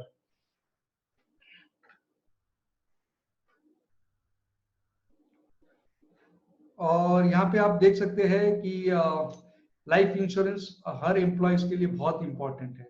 और बहुत सारे एम्प्लॉयज ऐसे होते हैं कंपनियों के अंदर कि वो अफोर्ड नहीं कर पाते हैं, क्योंकि जो प्राइवेट लाइफ इंश्योरेंस कंपनीज है उनका प्राइसिंग ज्यादा होने से बहुत लोग आगे नहीं लेते हैं। तो अभी प्रधानमंत्री जीवन ज्योति बीमा योजना रखी गई है, जिसमें सालाना सिर्फ आपको 330 रुपए भरने हैं। यानी कि 1 रुपए से कम दिन का, मतलब 365 दिन होते हैं, लेकिन आपको भरना सिर्फ है 330 रुपए सालाना, और आपको 2 लाख तक मतलब इंश्योरेंस मिलता है एम्प्लॉइज के लिए। तो इससे क्या होता है कि एम्प्लॉइज का मनोबल भी बढ़ता है, वो काम करने के लिए भी बहुत सुविधा है। उसके अलावा आप देख सकते हैं कि प्रधानमंत्री सुरक्षा बीमा योजना है, जो एक्सीडेंट इंश्योरेंस, तो सिर्फ उनको महीने का 1 रुपए यानी कि 12 महीने के 12 रुपए सिर्फ भरने हैं 2 लाख के एक्सीडेंट इंश्योरेंस के लिए। तो ये इस तरह से क्या होता है कि बहुत सारी बेनिफिट्स है एज एन एम्प्लॉय, वो लोग को भी लगता है कि हाँ हमारे कंपनी वालों ने इंश्योरेंस करके रखा हुआ है। तो एक क्या बोलते हैं कि रिटेनरशिप, मतलब एम्प्लॉयज को रखना बहुत आसान हो जाएगा। दूसरा है पेंशन योजना भी है यहाँ पे, जो एम्प्लॉयज काम करते हैं, जो ओल्ड एज के अंदर बेनिफिट मिलता है। तो यहाँ पे लिखा गया है कि मंथली पेंशन आपको 5,000 महीने के हिसाब से भरना है, और आपका जो टोटल इंडिकेटिव होगा वो आपको 8.5 लाख तक आपको मिल जाएगा। या आपको सालाना महीने का आप समझो 18 साल की उम्र है, तो आप अगर 42 साल पे करते हो तो सिर्फ 219 रुपए महीना पे करना है। अगर आप समझो कि अब 30 साल की उम्र में आप पे कर रहे हो तो 577 रुपीज, 577 रुपए ही भरना है महीने तक। और दूसरा है कि 40 साल की अगर उम्र है तो आपको 1454 रुपए भरना है। ये जो स्कीम्स है वो डिवाइड की गई है, अप टू 60 इयर्स तक आप कंट्रीब्यूट कर सकते हो, और जब 60 इयर्स आप अटेंड करते हो, 60 साल के जब हो जाते हो, तो आपको गवर्नमेंट आपको अटल या पेंशन योजना के तहत आपको पेंशन मिलना शुरू हो जाती है, तो आप घर बैठे पेंशन ले सकते हो। तो ये बहुत सारे प्राइवेट मैन्युफैक्चरिंग कंपनीज है, ट्रेडिंग कंपनीज है, कोई भी हो तो एमएसएमई के अंडर ले सकते हैं और यूज कर सकते हैं। तो इससे मनोबल बढ़ेगा जो काम कर रहे हैं आपके अंदर। तो that is what I want to say. Thank you. ನಮ್ಮ ಪ್ರಧಾನಮಂತ್ರಿ ಜನ್ ಕಲ್ಯಾಣಕಾರಿ ಯೋಜನೆ ಅಡಿಯಲ್ಲಿ ನಮಗೆ ಪ್ರಧಾನಮಂತ್ರಿ ಜೀವನ್ ಜ್ಯೋತಿ ಬಿಮಾ ಯೋಜನೆ ಇದೆ, ಪ್ರಧಾನಮಂತ್ರಿ ಸುರಕ್ಷಾ ಬಿಮಾ ಯೋಜನೆ ಇದೆ, ಮತ್ತೆ ಅಟಲ್ ಪೆನ್ಷನ್ ಯೋಜನೆ ಇದೆ. ಈ ಕೆಲವು ಯೋಜನೆಗಳಿಂದ ನಾವು ನಮ್ಮ ವರ್ಕರ್ಸ್ ಅಥವಾ ನಮ್ಮ ಸ್ಟಾಫ್ನ ಮನೋಬಲ ಸ್ಥಿತಿಯನ್ನು ಹೆಚ್ಚಿಸಬಹುದು, ಮತ್ತೆ ಅವ್ರನ್ನ ಮೋಟಿವೇಟ್ ಮಾಡ್ಬೋದು. ಹೆಂಗಪ್ಪ ಮೋಟಿವೇಟ್ ಮಾಡ್ಬೋದು, ನಮ್ಗೆ ಬರ್ಡನ್ ಆಗತ್ತಾ ಅಂತಂದ್ರೆ ಇಲ್ಲ. ಇದು ಸಾಧಾರಣವಾಗಿ ಅತಿ ಕಡಿಮೆ ದರದಲ್ಲಿ ನಾವು ಅವ್ರಿಗೆ ಪ್ರೊಟೆಕ್ಷನ್ ಕೊಡ್ಬೋದು. PF ಇದೆ, ESI ಇರುತ್ತೆ, ಆದ್ರೂ ಕೂಡ ಇದು ಒಂದು ಅಡಿಷನಲ್ ಕೊಟ್ರೆ ಅವ್ರಿಗೂ ಒಂದು ಸಂತೋಷ ಇರುತ್ತೆ, ಅವರು ಒಂದು ಮೋಟಿವೇಟ್ ಆಗ್ತಾರೆ ಕೆಲಸ ಮಾಡ್ಲಿಕ್ಕೆ. ಅವರು ನಮ್ಮ ಜೊತೆ ಕಷ್ಟ ಕಾಲದಲ್ಲಿ ನಿಂತ್ಕೊಂಡು ನಮ್ಮ ಜೊತೆ ಮುಂದೆ ಬರ್ಲಿಕ್ಕೆ ಪ್ರಯತ್ನ ಪಡ್ತಾರೆ. ಅದು ಪ್ರಧಾನ ಮಂತ್ರಿ ಜೀವನ್ ಜ್ಯೋತಿ ಬಿಮಾ ಯೋಜನೆ ಅಡಿನಲ್ಲಿ ವರ್ಷಕ್ಕೆ 330 ರೂಪಾಯಿ ಕಟ್ಟಿದ್ರೆ 2 ಲಕ್ಷ ರೂಪಾಯಿ ವರ್ತ್ ಇನ್ಶೂರೆನ್ಸ್ ಕವರೇಜ್ ಸಿಗುತ್ತೆ. ಪ್ರಧಾನ ಮಂತ್ರಿ ಸುರಕ್ಷಾ ಬಿಮಾ ಯೋಜನೆಯಲ್ಲಿ ಕೇವಲ 1 ರೂಪಾಯಿ ಮಾಸಿಕ ಕಟ್ಟಿದ್ರೆ, 12 ರೂಪಾಯಿ ವರ್ಷಕ್ಕೆ ಕಟ್ಟಿದ್ರೆ 2 ಲಕ್ಷ ರೂಪಾಯಿ ಆಕ್ಸಿಡೆಂಟ್ ಇನ್ಶೂರೆನ್ಸ್ ಸಿಗುತ್ತೆ. ಈ ಆಕ್ಸಿಡೆಂಟ್ ಇನ್ಶೂರೆನ್ಸ್ ಎಷ್ಟು ಅಗತ್ಯ ಈಗಿನ ಕಾಲದ ವೇಗ ಗತಿಯಲ್ಲಿ ನಡೀತಿರೋ ಅಂತ ಟ್ರಾಫಿಕ್ ಆಗ್ಲಿ ಜನರಾಗ್ಲಿ ಇರೋಂತ ಇದಕ್ಕೆ ಇದು ತುಂಬಾ ಅತ್ಯ ಮೌಲ್ಯವಾದಂತ ಒಂದು ಯೋಜನೆ. ಇದನ್ನ ನಾವು ನಮ್ಮ ಕಾರ್ಮಿಕ ವರ್ಗದವ್ರಿಗೆ ಅಥವಾ ನಮ್ಮ ಸಹಾಯ ಉದ್ಯೋಗಿಗಳಿಗೆ ಕೊಟ್ರೆ ಅವರು ತುಂಬಾನೇ ಹೆಚ್ಚು ಮನೋಬಲ ಸ್ಥಿತಿ ಜಾಸ್ತಿ ಆಗತ್ತೆ. ಅದೇ ರೀತಿ ಅವ್ರಿಗೆ ಅಟಲ್ ಪೆನ್ಷನ್ ಯೋಜನೆ, ಪ್ರೈವೇಟ್ ಕಂಪ್ನಿನಲ್ಲಿ ಪೆನ್ಷನ್ ಕೊಡುವಂಥದ್ದು EPF ಮೂಲಕ ಬರುತ್ತೆ. ಅದು ಬಿಟ್ಟು ಅಧಿಕ ಹೆಚ್ಚಾಗಿ ಕೊಡೋಲಿಕ್ಕೆ ನಾವು ಅವ್ರನ್ನ ಈ ಒಂದು ಯೋಜನೆ ಅಡಿಯಲ್ಲಿ ನಾವು ಅವ್ರನ್ನ ಕವರ್ ಮಾಡ್ಕೊಂಡ್ರೆ ಅವ್ರಿಗೆ ಮಾಸಿಕ 5,000ದಷ್ಟು, 1,000 ರೂಪಾಯಿಂದ 5,000ದಷ್ಟು ರೂಪಾಯಿ ಮಾಸಿಕ ಬರುವಂಗೆ ಮಾಡಬಹುದು. ಅದರಲ್ಲಿ ಅವರ ಎಷ್ಟು ವಯಸ್ಸಿನಲ್ಲಿ ಅವ್ರು ಸೇರ್ಕೊಂತಾರೋ ಮತ್ತೆ ಅವರು ಎಷ್ಟು ತನಕ ಕಟ್ತಾರೋ ಅದ್ರ ಮೇಲೆ ಅವ್ರಿಗೆ ದುಡ್ಡು ಕಾಂಟ್ರಿಬ್ಯೂಟ್ ಮಾಡ್ಬೇಕಾಗತ್ತೆ. ಇದು ಪ್ರತಿಯೊಂದು ವರ್ಕರ್ಗೆ ನಾವು ಆವರೇಜ್ ವರ್ಕರ್ ಅರೌಂಡ್ 22ನೇ ವಯಸ್ಸು ಅಥವಾ 25ನೇ ವಯಸ್ಸಿಗೆ ತಗೊಂಡ್ರೆ ನಾವು 300 ರೂಪಾಯಿ ಅಧಿಕವಾಗಿ ನಾವು ಅವನ ಹೆಸರಲ್ಲಿ ಕಟ್ಟಿದ್ರೆ 376 ರೂಪಾಯಿ ಅಂತ ಕಟ್ಟಿದ್ರೆ 35 ವರ್ಷ ಅವ್ನ ಕೆಲಸ ಮಾಡ್ತಾನೆ. 35 ವರ್ಷ ನಮ್ ಜೊತೆ ಇರ್ತಾನೋ ಇಲ್ವೋ, ಅವನ್ಗೆ ಈ ಯೋಜನೆ ಒಂದು ನಾವು ಅವನ್ನ ರೂಢಿಸಿ ಕೊಟ್ರೆ ಅವ್ನು ಎಲ್ಲೋದ್ರೂ ಕೂಡ ಈ ಯೋಜನೆನ ಅವ್ನು ತಗೊಂಡು ಹೋಗ್ಬೋದು. ಮತ್ತೆ ಕೊನೆಗೆ ಅವನ್ಗೆ 5,000 ರೂಪಾಯಿ ಪ್ರತಿ ಮಾಸಿಕ 60 ವರ್ಷ ಆದ್ಮೇಲೆ ಸಿಗುತ್ತೆ. ವಯಸ್ಸಾದ್ಮೇಲೆ ದುಡ್ಡು ಬೇಕು, ಯಾಕಂದ್ರೆ ಸಂಪಾದನೆ ಮಾಡ್ಲಿಕ್ಕೆ ಆಗಲ್ಲ, ದುಡ್ಡು ಬೇಕು. ಆ ಒಂದು ಯೋಜನೆ ಅಡಿ ಅಟಲ್ ಪೆನ್ಷನ್ ಯೋಜನೆ ಅಡಿನಲ್ಲಿ ಈ ಒಂದು ಸೌಲಭ್ಯವನ್ನು ಕಲ್ಪಿಸಿಕೊಡಕ್ಕೆ ನಮಗೆ ಸಹಾಯ ಮಾಡ್ತಾ ಇದೆ. ನನ್ನ ಮನವಿ ಎಲ್ಲಾ ಉದ್ಯೋಗಸ್ಥರಲ್ಲಿ ತಮ್ಮ ತಮ್ಮ ಕಾರ್ಮಿಕರಿಗೆ, ತಮ್ಮ ತಮ್ಮ ಕೆಲಸ ಮಾಡೋ ಸ್ಟಾಫ್ಗಳಿಗೆ ಈ 3 ಯೋಜನೆನ ನೀವು ಮಾಡಿಕೊಟ್ರೆ ಅವ್ರಿಗೆ ತುಂಬಾನೇ ಅನುಕೂಲ ಆಗತ್ತೆ, ಅವ್ರಿಗೆ ಮನೋಬಲ ಜಾಸ್ತಿ ಆಗತ್ತೆ, ಮತ್ತೆ ಅವರು ಕಮಿಟ್ಮೆಂಟ್ ನಿಮ್ಮ ಕಡೆಗೆ ಹೆಚ್ಚಾಗಿ ಕೊಡ್ತಾರೆ.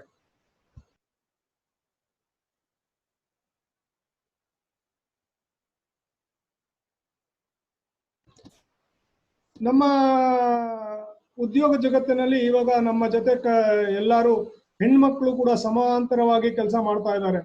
ಅದು ಮುಂಚೆಯಿಂದನೂ ನಮ್ಮ ಹಳೆ ಕಾಲದಲ್ಲಿತ್ತು, ಮಧ್ಯದಲ್ಲಿ ನಿಂತೋಗಿತ್ತು. ಇವಾಗ ತಿರ್ಗಾ ಎಲ್ಲಾ ಕಡೆ ಹೆಣ್ಮಕ್ಳು ಸಮವಾಗಿ ಕೆಲಸ ಮಾಡ್ತಾ ಇದ್ದಾರೆ. ಆ ಹೆಣ್ಮಕ್ಳಿಗೋಸ್ಕರ ಪ್ರಧಾನ ಮಂತ್ರಿಯವರು 2 ಮುಖ್ಯವಾಗಿ ಯೋಜನೆಗಳನ್ನ ತಗೊಂಡ್ಬಂದಿದ್ದಾರೆ. ಆ ಮುಖ್ಯ ಯೋಜನೆಯಲ್ಲಿ ಫಸ್ಟ್ ಆಕೆ ಗರ್ಭಿಣಿ ಆಗಿದ ತಕ್ಷಣ 9ನೇ ತಾರೀಕು ಪ್ರತಿ ಮಾಸಿಕ ಗವರ್ಮೆಂಟ್ ನಲ್ಲಿ ಫ್ರೀ ಹೆಲ್ತ್ ಚೆಕಪ್ ಕೊಡ್ತಾ ಇದೆ.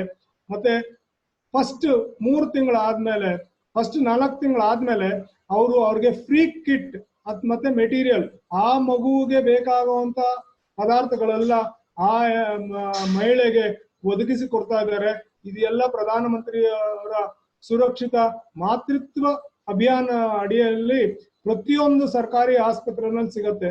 ನಾವು ಮಾಡ್ಬೇಕಾಗಿರೋದಿಷ್ಟೇ, ನಾವು ಅವ್ರನ್ನ ಕರ್ಕೊಂಡೋಗಿ ಆ ಯೋಜನೆ ಅಡಿನಲ್ಲಿ ರಿಜಿಸ್ಟರ್ ಮಾಡಿಬಿಟ್ರೆ ಮಿಕ್ಕಿದು ಅವರೇ ಡಾಕ್ಟರ್ಗಳು ಮತ್ತೆ ಆಶಾ ಕಾರ್ಯಕರ್ತಗಳು ನೋಡ್ಕೊಂತಾರ ಅವ್ರನ್ನ.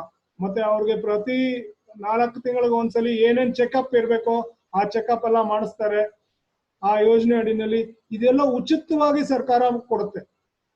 ಅದೇ ರೀತಿ ಮಗು ಆದ್ಮೇಲೆ ಕೆಲವೊಮ್ಮೆ ಕೆಲಸ ಮಾಡ್ಲಿಕ್ಕೆ ಆಗಲ್ಲ, ಆದ್ರೆ ತೀರಾ ಹಣಕಾಸಿನ ಅವಶ್ಯಕತೆ ಇರೋದ್ರಿಂದ ಪ್ರಧಾನ ಮಂತ್ರಿ ಮಾತೃವಂದನಾ ಯೋಜನಾ ಅಡಿಯಲ್ಲಿ 6,000 ರೂಪಾಯಿಯಷ್ಟು ಮೊದಲನೇ ಮಗುಗೆ ನೀಡ್ತಾ ಇದ್ದಾರೆ ಈ ಸರ್ಕಾರ. ಸೊ ಈ ಸರ್ಕಾರ ವುಮೆನ್ ಎಂಪ್ಲಾಯ್ಮೆಂಟ್ಗೋಸ್ಕರನೂ ಇದೆ. ನಾವು ಮಾಡ್ಬೇಕಾಗಿರೋದು ಆಸ್ ಅನ್ ಎಂಟರ್ಪ್ರಿನರ್ ಏನಪ್ಪಾ ಅಂತಂದ್ರೆ, ನಮ್ಮ ಅಡಿನಲ್ಲಿ ಹೆಣ್ಮಕ್ಳು ಕೆಲಸ ಮಾಡೋರ್ನ ಈ ಯೋಜನೆ ಅಡಿನಲ್ಲಿ ಕರ್ಕೊಂಡು ಹೋಗಿ ಬಿಟ್ಟು ಅವ್ರಿಗೆ ಹೆಲ್ಪ್ ಮಾಡಿಕೊಟ್ರೆ ನಾವು ಅವ್ರಿಗೆ ಧೈರ್ಯ ಕೊಟ್ಟಂಗ ಆಗತ್ತೆ. ಮತ್ತೆ ನಾವು ಅವರ ಜೊತೆ ಅವರ ಕಷ್ಟದಲ್ಲಿ ಬೇಕಾಗಿರೋಗೆ ನಿಂತ್ಕೊಂಡಂಗ ಆಗತ್ತೆ. ಅದರಿಂದ ಅವರ ಮನೋಬಲ ಜಾಸ್ತಿ ಆಗತ್ತೆ, ಮತ್ತೆ ಅವರು ತುಂಬಾ ಮೋಟಿವೇಟ್ ಆಗಿ ಕೆಲಸ ಮಾಡ್ಲಿಕ್ಕೆ ಇಚ್ಛಿಸ್ತಾರೆ.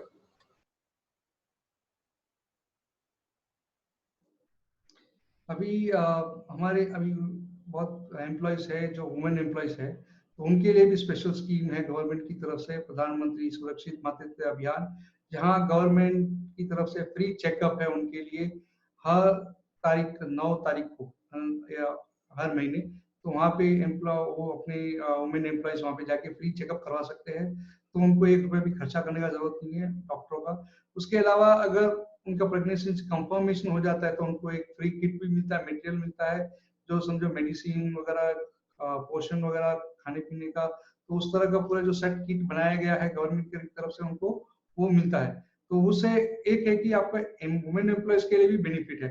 तो और एक होता है कि उनको खर्चा भी ना करना पड़े, कम खर्चे में काम हो, तो इस तरह से ये स्कीम वगैरह ली गई है। दूसरी है प्रधानमंत्री मातृ वंदना योजना, जहाँ पे जैसे ही पहला बच्चा तो होता है तो उनको एक 6,000 रुपए का फाइनेंशियल दिया जाता है, ताकि वो अपने सहायक को काम घर पे बैठ के, क्योंकि इनकम तो होती नहीं है, तो उस तरह से वो बेनिफिट मिल जाता है ताकि वो रह सके। तो इस तरह से स्कीम पे रजिस्टर करने से एक एम्प्लॉयज का मनोबल बढ़ता है, कहने का मतलब वही है। तो ये मेनली हम लोग बात करें मेक इन इंडिया के अंदर जितने सारे क्या बोलते हैं कि एम्प्लॉयज जो काम करते हैं हमारे यहाँ पे, तो उनके लिए सब बेनिफिट के हिसाब से हम लोग बात करें, ताकि आप आगे और बढ़ सके और एम्प्लॉयज को भी लगे कि हाँ भाई हमारी कंपनी के जो ओनर्स है या कंपनी जो चला रहे हैं वो सपोर्ट कर रहे हैं, और गवर्नमेंट भी डायरेक्टली इनडायरेक्टली भी सपोर्ट करे इन स्कीम के द्वारा।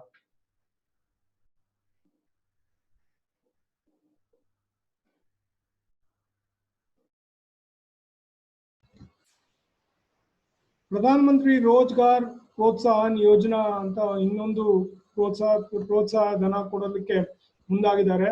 ಇದಕ್ಕೆ ನಮಗೆ MSMEsಗೆ ಹೆಂಗೆ ಹೆಲ್ಪ್ ಆಗತ್ತೆ ಅಂತಂದ್ರೆ, ನಾವು ಒಬ್ಬ ಹೊಸ ಉದ್ಯೋಗ ಸೃಷ್ಟಿ ಮಾಡಿ ಒಂದು ಅವಾಗ ತಾನೇ ಪಾಸ್ ಆಗಿರುವಂತ ತರುಣನ್ನ ಕರ್ಕೊಂಬಂದು ನಾವು ಕೆಲಸ ಕೊಟ್ರೆ ಆ ಕೆಲಸಗಾರನಿಗೆ ಬೇಸಿಕ್ 15,000ಕ್ಕಿಂತ ಕಮ್ಮಿ ಇರೋ ಕಡೆ ಅವನ ಎಂಟೈರ್ ಎಂಪ್ಲಾಯ್ ಪ್ರಾವಿಡೆಂಟ್ ಫಂಡ್ ಅವನ ಕಡೆ ಬರುವಂತ ಕಟ್ಟಬೇಕಾಗುವಂತದನ್ನ 3 ವರ್ಷ ಕೇಂದ್ರ ಸರ್ಕಾರ ಕಟ್ಟುತ್ತೆ.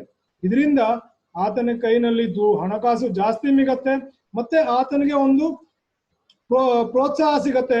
ನಾನು 3 ವರ್ಷ ಕೆಲಸ ಮಾಡಿದ್ರೆ ಅಟ್ಲೀಸ್ಟ್ ನನಗೆ ಸರ್ಕಾರ ಇಷ್ಟು ಅಮೌಂಟ್ ನನಗೆ ಕೊಡುತ್ತೆ ಅಂತ. ಈ ಅಡಿಯಲ್ಲಿ ಮುಂಚೆ ನಮ್ಮ ಕೇಂದ್ರ ಸರ್ಕಾರದಲ್ಲಿ 8.33 ಇತ್ತು, ಅದನ್ನ ಈಗ ಜಾಸ್ತಿ ಮಾಡಿ 12% ಮಾಡಿದ್ದಾರೆ. 12% ಅಂದ್ರೆ 12% ಅಷ್ಟು ದುಡ್ಡು ಅವನ ಖಾತೆನಲ್ಲಿ ಇರುತ್ತೆ. ಅವನ ತಗೊಳ್ಳೋದ ಸಂಬಳದಲ್ಲಿ, ಆ ಸಂಬಳದಲ್ಲಿ 12% ಅವನ ಖಾತೆನಲ್ಲಿ ಇದ್ದು PF ಖಾತೆನಲ್ಲಿ ಅದು ಅವನಿಗೆ ಮುಂದೆ ತುಂಬಾ ಉಪಯೋಗಕರವಾಗತ್ತೆ ಹಣಕಾಸು ಅಂತ ಹೇಳಲಿಕ್ಕೆ ಇಷ್ಟಪಡ್ತೀನಿ.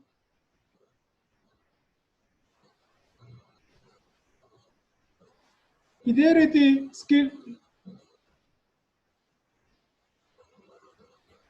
ओके अभी हम यहाँ पे प्रधानमंत्री रोजगार प्रोत्साहन योजना के बारे में बता रहे हैं कि जो लेबर्स है, जो एम्प्लॉइज है, उनका अगर 15,000 के नीचे उनकी महीने की सालाना सैलरी है तो वहाँ पे गवर्नमेंट अपनी तरफ से कंट्रीब्यूट कर रहे हैं 12% तक बेसिक सैलरी की। तो उस तरह से क्या होगा कि वो बर्डन नहीं होगा कंपनियों के ऊपर, और एम्प्लॉइज को भी लगेगा कि उनको सेविंग हो रहा है साइड बाय साइड, और गवर्नमेंट भी कंट्रीब्यूट कर रही है इस तरह से। तो इससे क्या होगा कि गवर्नमेंट का जो EPF कंट्रीब्यूशन है पहले 8.33 था, तो अभी उसको बढ़ा के 12% कर दिया है।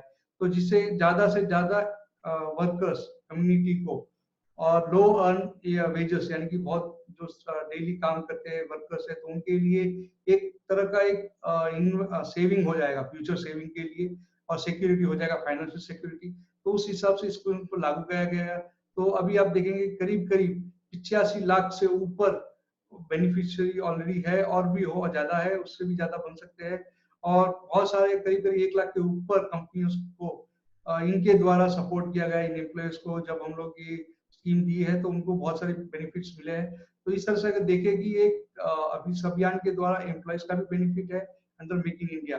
तो अभी आप कंट्रीब्यूट कर रहे हो और गवर्नमेंट भी कंट्रीब्यूट करे साथ में, तो उससे क्या होगा कि एम्प्लॉयज को भी मनोबल बढ़ रहा है, उनका काम करने का जो उत्साह होता है तो वो भी बढ़ रहा है इसमें। तो इस तरह से एम्प्लॉयज को रिटेन भी करना हो जाता है। अगर 2-3 साल 5 साल भी अगर काम कर रहे हैं या ज्यादा भी करते हैं तो उनका बेनिफिट है, सेविंग से हो जाता है फ्यूचर के लिए। ये फ्यूचर सेविंग के हिसाब से और सिक्योरिटी के हिसाब से बनाया गया है। और ये है अपना स्किल डेवलपमेंट प्रोग्राम जो गवर्नमेंट की तरफ से है। यहाँ पे already 10,000 crore approved apprenticeship allocate किया गया है ट्रेनिंग के लिए कि भाई जॉब क्रिएट हो सके, बहुत सारी कंपनियों को जॉब, एम्प्लॉयज को जॉब मिले और स्किल लेबर मिले कंपनियों को। तो इस तरह से अभी क्या किया है कि अभी ऑलरेडी जो पहले से अभी हम लोग देखें तो 22 गुना ऑलरेडी बढ़ चुका है, और अभी देखेंगे तो और बढ़ेगा। कारण है कि अभी नया जैसे जैसे डेवलपमेंट बढ़ रहा है, जैसे जैसे इंफ्रास्ट्रक्चर बढ़ रहा है, तो स्किल लेबर भी चाहिए। तो इस स्किल इंडिया के अंदर टारगेट कर रहे हैं कि करीब करीब 50 लाख से ज्यादा लोगों को ट्रेन हो। और इसमें अगर गवर्नमेंट की तरफ से 25% तक स्टिपेंड गवर्नमेंट की तरफ से बेयर करती है, मतलब पे करती है एम्प्लॉयज को जो कंपनी में जुड़ती हुई है, या फिर समझो कि उनको 50% कॉस्ट जो है उनका ट्रेनिंग का एज एन अप्रेंटिस, तो वो 50% मतलब 7,500 रुपए तक पर पर्सन उनके जब वो ट्रेनिंग लेते हैं स्किल इंडिया के अंदर तो उनको पैसा मिल जाता है। तो इस तरह से एक बेनिफिट स्किल इंडिया के हिसाब से अभी जो टारगेट कर रहे हैं कि करीब करीब जितने भी एम्प्लॉयज है वो अपना एनहांस करे स्किल और इंफ्रास्ट्रक्चर को बढ़ाए, डेवलपमेंट बढ़ाए। अभी जैसे ट्रांसफर ऑफ टेक्नोलॉजी की हम लोग बात कर रहे हैं, क्योंकि जैसे जैसे टेक्नोलॉजी बढ़ रहा है हमको लेबर्स भी चाहिए जो बहुत सारे स्किल्ड हो। तो ये स्किल इंडिया जो डेवलपमेंट का जो ट्रेनिंग प्रोग्राम है उसमें बहुत सारी बेनिफिट्स है। तो उसको एक तो गवर्नमेंट कंपनी के हिसाब से भी सपोर्ट कर रही है, और एज एन इंडिविजुअल ताकि वो डेवलपमेंट भी हो और एम्प्लॉयमेंट भी बढ़े। तो इस एंगल से इस स्किल डेवलपमेंट को इसको जोड़ा गया है। ಸ್ಕಿಲ್ ಇಂಡಿಯಾ ಯೋಜನೆ ಅಡಿನಲ್ಲಿ ನಾವು ಒಂದು ಹಣ ತೊಟ್ಟಿದ್ವಿ. ನಮ್ಮ ಯುವಕರನ್ನ ಅತಿ ಅಂತಾರಾಷ್ಟ್ರೀಯ ಮಟ್ಟದ ಗುಣಮಟ್ಟದ ಕಾಮಗಾರಿ ಮಾಡೋ ಅಷ್ಟು ಕೌಶಲ್ಯತೆಯನ್ನು ಕೊಡ್ತೀವಿ ಅಂತ. ಅದಕ್ಕೆ ಆ ಸಲುವಾಗಿ ಈ ಒಂದು ಯೋಜನೆಯನ್ನು ಹಮ್ಮಿಕೊಳ್ಳಲಾಗಿದೆ. ಇದರಲ್ಲಿ ಹ್ಯೂಜ್ ಸ್ಕಿಲ್ ಡೆವಲಪ್ಮೆಂಟ್ ಮಾಡ್ಲಿಕ್ಕೆ, ತುಂಬಾ ಅತಿಯಾದ ಜಾಸ್ತಿ ಜನಗಳಿಗೆ ಸ್ಕಿಲ್ ನ ಇಂಪ್ರೂವ್ ಮಾಡ್ಲಿಕ್ಕೆ ಮಾಡ್ಲಿಕ್ಕೆ ಇದು ಮಾಡಿದೆ. 10,000 ಕೋಟಿಗೆ ಅಪ್ರೂವ್ಡ್ ಅಪ್ರೆಂಟಿಸ್ ಟ್ರೈನಿಂಗ್ ಜಾಬ್ ಬಂದಿದೆ. ಆಮೇಲೆ ಇದು 50 ಲಕ್ಷಕ್ಕಿಂತ ಹೆಚ್ಚು ಯುವಕರನ್ನ ಈ ಟ್ರೈನಿಂಗ್ ಪ್ರೊವೈಡ್ ಮಾಡ್ಲಿಕ್ಕೆ ಕೊಟ್ಟಿದ್ದಾರೆ. ಈ ಯೋಜನೆ ಅಡಿನಲ್ಲಿ ನಾವು 2 ಸಾಧನೆ ಮಾಡ್ತಾ ಇದ್ದೀವಿ. ಒಂದು, ನಮ್ಮ ತರುಣನನ್ನು ಮುಂದಿನ ಪೀಳಿಗೆಗೆ ಕುಶಲತೆಯನ್ನ ಕೊಡ್ಲಿಕ್ಕೆ ರೆಡಿ ಮಾಡ್ತಾ ಇದ್ದೀವಿ. ಅವನು ಅಂತಾರಾಷ್ಟ್ರೀಯ ಮಟ್ಟದ ಗುಣಮಟ್ಟದ ಉಳ್ಳ ಪ್ರಾಡಕ್ಟ್ಗಳನ್ನ ತಯಾರಿಸ್ಲಿ ಅಂತ. ಅದೇ ರೀತಿ ನಾವು ಏನ್ ಮಾಡ್ತಾ ಇದೀವಿ, ಹೊಸ ಉದ್ಯಮ ಸೃಷ್ಟಿ ಮಾಡ್ತಾ ಇದೀವಿ. ಈ ಉದ್ಯಮ ಸೃಷ್ಟಿ ಮಾಡೋರ್ಗೆ ಅಥವಾ ಉದ್ಯಮದಾರರಿಗೂ ಕೂಡ ಈ ಸರ್ಕಾರ ಸಹಾಯ ಮಾಡ್ತಾ ಇದೆ. ಅವನ 25% ಅಪ್ರೆಂಟಿಸ್ ಕಾಸ್ಟ್ ಏನಿದೆಯೋ ಅದು ಸರ್ಕಾರ ಕೊಡ್ತಾ ಇದೆ. ಮತ್ತೆ ಅವನ್ಗೆ ಕಲಿಸ್ಲಿಕ್ಕೆ ಏನು ಖರ್ಚಾಗತ್ತೋ ಅದರ 50% ಭಾಗ ಸರ್ಕಾರ ಕೊಡ್ತಾ ಇದೆ. ಈ 2 ಉದ್ದೇಶದಿಂದ ಇರೋ ಇಂಡಸ್ಟ್ರಿ ಮೇಲೂ ಬರ್ಡನ್ ಮಾಡ್ತಾ ಇಲ್ಲ, ಮತ್ತೆ ಎಲ್ಲಾ ಇಂಡಸ್ಟ್ರಿಗಳನ್ನು ಉಪಯೋಗಿಸ್ಕೊಂಡು ಇರೋ ತರುಣಗಳಿಗೆ, ಹುಡುಗರಿಗೆ, ನಮ್ಮ ಯಂಗ್ ಹುಡುಗರಿಗೆ ತುಂಬಾ ಅತಿ ವೇಗವಾಗಿ ಅಥವಾ ಅತಿ ಶೀಘ್ರದಲ್ಲಿ ಆನ್ ಜಾಬ್ ಟ್ರೈನಿಂಗ್ ಕೊಡ್ಲಿಕ್ಕೆ ಮಾಡ್ತಾ ಇದೆ.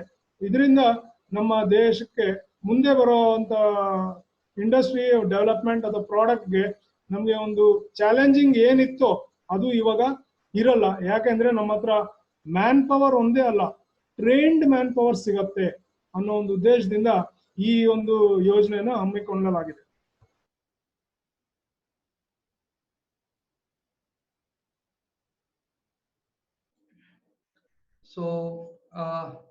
आप सबका बहुत बहुत धन्यवाद है इस मेक इन इंडिया इंट्रोडक्शन और इंफॉर्मेशन अभी फेसबुक लाइव पे हम लोग दे रहे हैं। आप इतने समय से जुड़े हुए हैं, बहुत ही बढ़िया है, आप सब साथ में हैं। और यहाँ पे कुछ सवाल आए हुए हैं तो हम सब सवाल का जवाब नहीं दे पाएंगे, 1-2 सवाल का हम लोग देख के अभी जवाब देते हैं ताकि आपको लगे कि क्या है। अभी कुछ सवाल जैसे आए हैं कि अगर हम लोग MSME रजिस्टर करते हैं तो वो ऑटोमेटिकली रिस्पेक्टिव डिस्ट्रिक्ट में आ जाएगा। तो क्योंकि आप जब इसका जवाब है कि आप जब रजिस्टर करते हो MSME वेबसाइट पे तो वहाँ पे आपका लोकल एड्रेस वगैरह पूछा जाता है, आप कौन से स्टेट से हो, कौन से डिस्ट्रिक्ट से हो, तो ऑटोमेटिकली वो इन्फॉर्मेशन जो है वो डिस्ट्रिक्ट लेवल तक रहता है, मतलब उसके लिए वो बेनिफिट है। ठीक है, तो और अभी अगर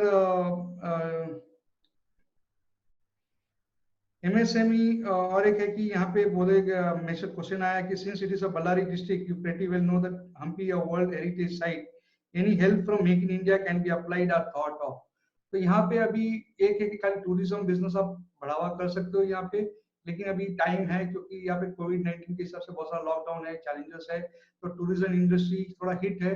लेकिन हम देख सकते हैं कि भाई कुछ महीनों के अंदर टूरिज्म इंडस्ट्री को बहुत बढ़ावा मिल रहा है, तो उस हिसाब से आपको बहुत सारे बेनिफिट मिलेंगे। अगर आप मेक इन इंडिया के कॉन्सेप्ट से देख रहे हो तो जहाँ जहाँ हेरिटेज है तो वहां पे एक्चुअली मैन्युफैक्चरिंग यूनिट नहीं जा सकते, ऐसा रूल है वो गवर्नमेंट का, ताकि वो हेरिटेज रहे और स्पॉइल ना हो।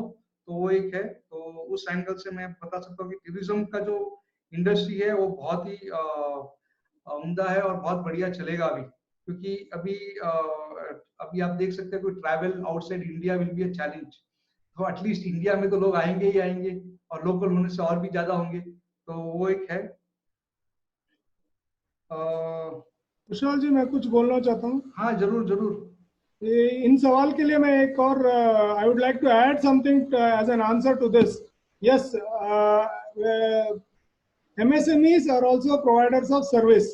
जब सर्विस प्रोवाइड करते हैं तो हम लोग अपने आप को MSME कह सकते हैं।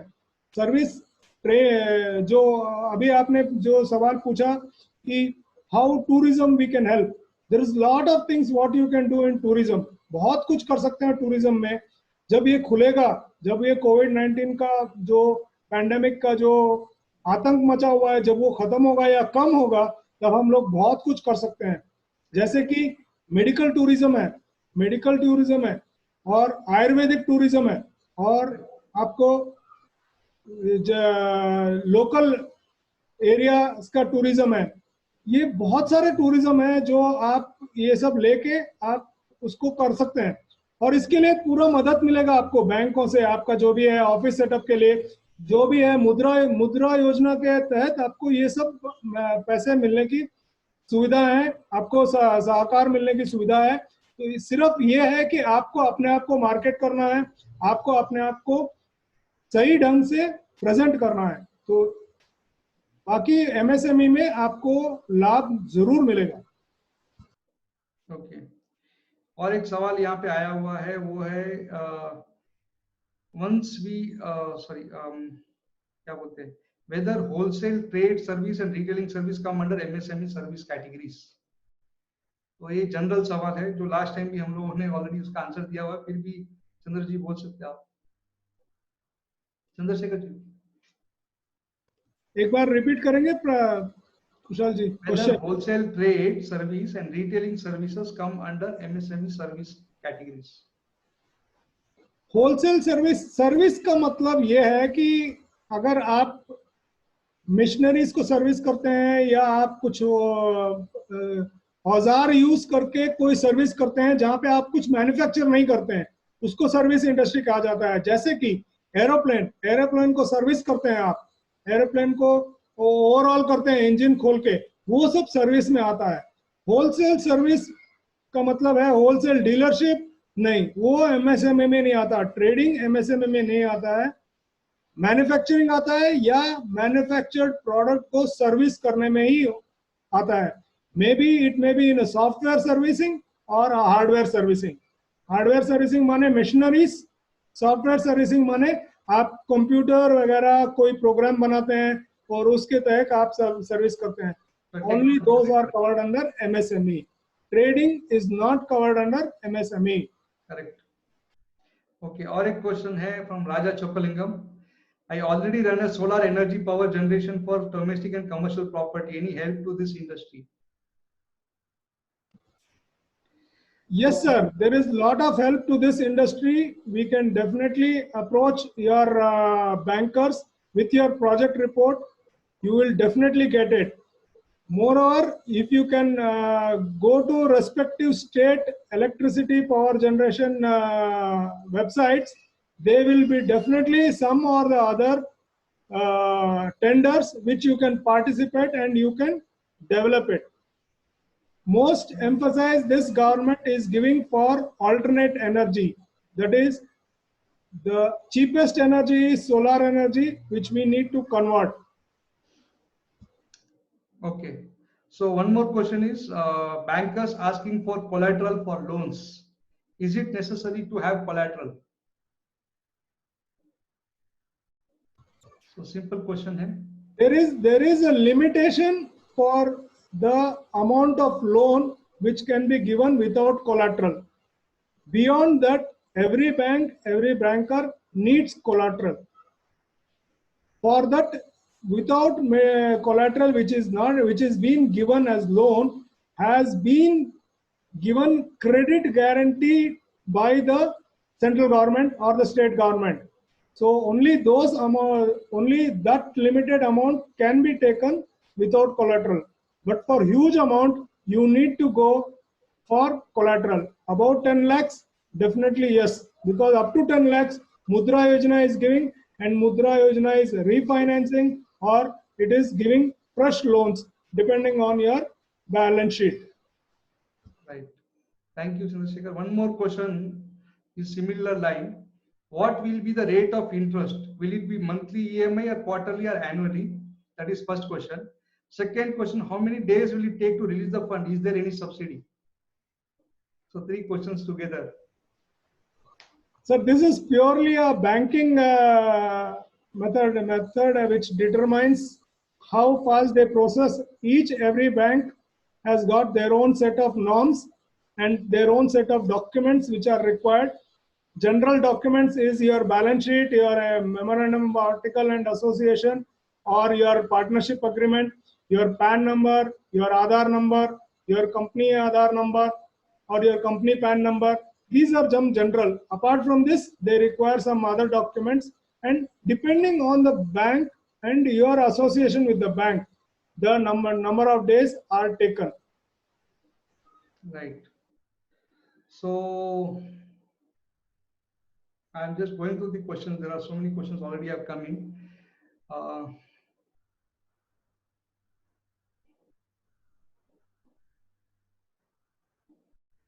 Okay.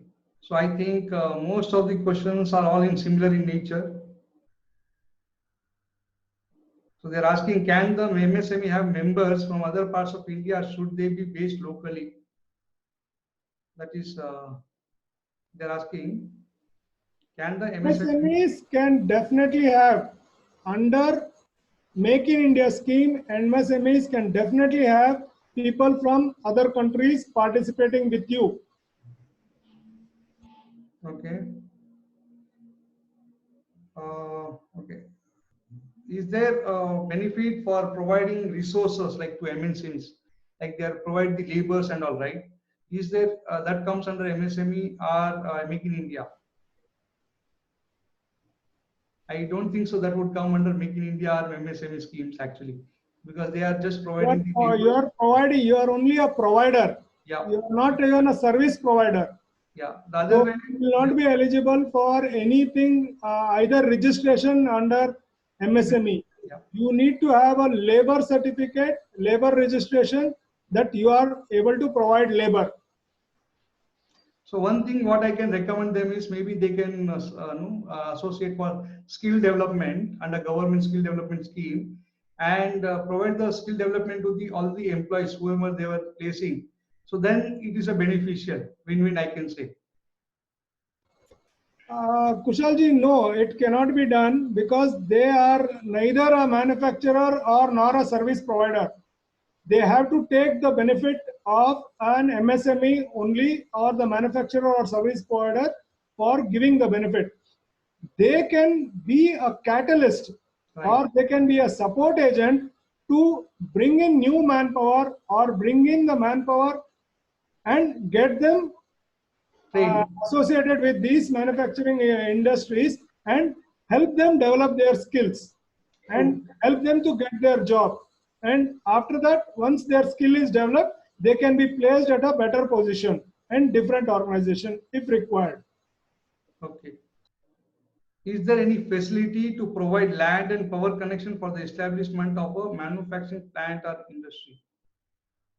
Is there any facility to provide land and power connection for establishment of a manufacturing plant or industry? It depends on the manufacturing companies and the related areas. Kushalji, I think yes, there are many schemes. There are many industrial area which has been developed, wherein the local authorities are there who take care in each and every state to allot you land based upon your requirement. And once the land is allotted, it becomes their one of the things that they need to provide you with water as well as electricity. Hence, the local agencies are very much active, and you can approach any of the SIDBI or in Karnataka, you can go to Karnataka Industrial Development Area Board, where you will be able to get the land as well as the power connection as you require. So thank you Chandrashekhar ji, बहुत बहुत धन्यवाद है आपका, आप हमारे साथ जुड़ के ट्रेनिंग और इंफॉर्मेशन देने के लिए. सो आपके जिनको भी और भी सवाल है या जिनको और भी कुछ जानकारी चाहिए, तो आप क्या कर सकते हो, आप हमको मेल भेज सकते हो pmjkyppa@gmail.com. आप हमारी स्क्रीन के नीचे आप देख सकते हो, वहां पे ईमेल आईडी लिखा हुआ है. तो आप हमको पूरी इंफॉर्मेशन जानकारी भेजे मेल आईडी पे, और हमारी टीम है वो आपको कनेक्ट करेगी. अगर आपको कुछ सपोर्ट चाहिए, कुछ एग्जीक्यूशन में इश्यू आ रहा है, या आपका एप्लीकेशन के बारे में या एलिजिबिलिटी के बारे में या कोई डिपार्टमेंट में आपको कनेक्ट होना है, तो वो पूरी जानकारी अगर आप भेज सकते हो तो आप pmjkyppa@gmail.com पे भेज दीजिए.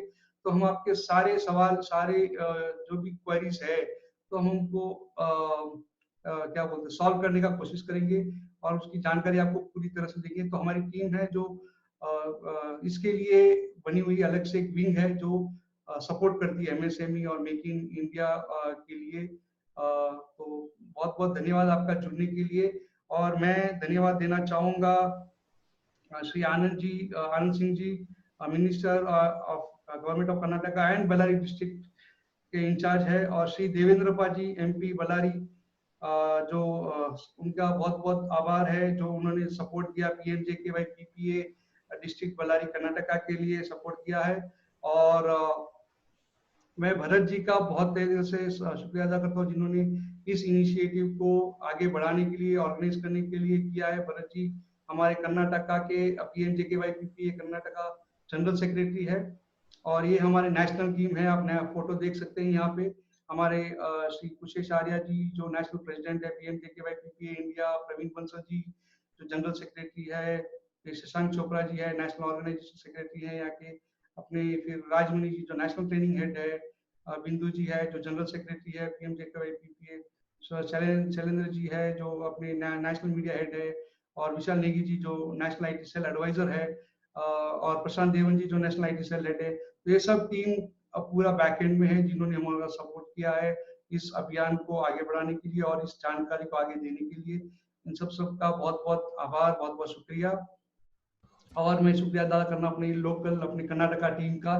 तो कर्नाटका टीम में है हमारे अमिता रानी पांडे जी जो स्टेट की प्रेसिडेंट है पीएमजेकेवाई पीपीए कर्नाटका के, और अपने धन्यवाद देना चाहता हूँ दिनेश हार्दिक पटेल ऑर्गेनाइजेशनल सेक्रेटरी कर्नाटका के, फिर भरत कुमार जैन जनरल सेक्रेटरी कर्नाटका के, चितासन जनरल सेक्रेटरी, फिर ललित दाखलिया जी है IT cell and media head है। इन्होंने बहुत सपोर्ट किया है बहुत जगह प्रमोशन के लिए। और रविंद्र जय जी जो लीगल हेड है टीम हमारे, और हमारे सहयोगी चंद्रशेखर जी जो आपके ऑलरेडी सामने है हमारे साथ में, जो एसोसिएट ट्रेनर है, और आज उन्होंने बहुत बढ़िया से कनाडा के अंदर ट्रेनिंग दी है, तो बहुत जानकारी दी है, तो बहुत बहुत धन्यवाद है आपका।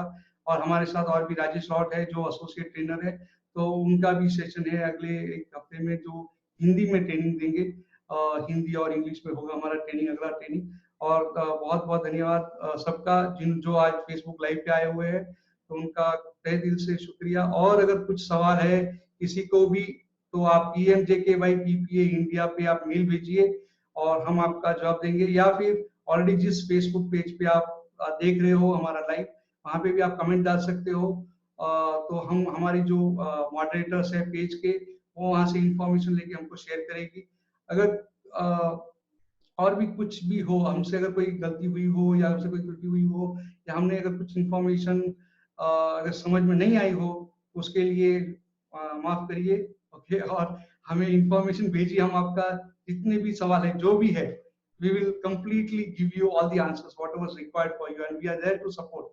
Okay, and this is what I want to thank each and everyone for spending your day with us.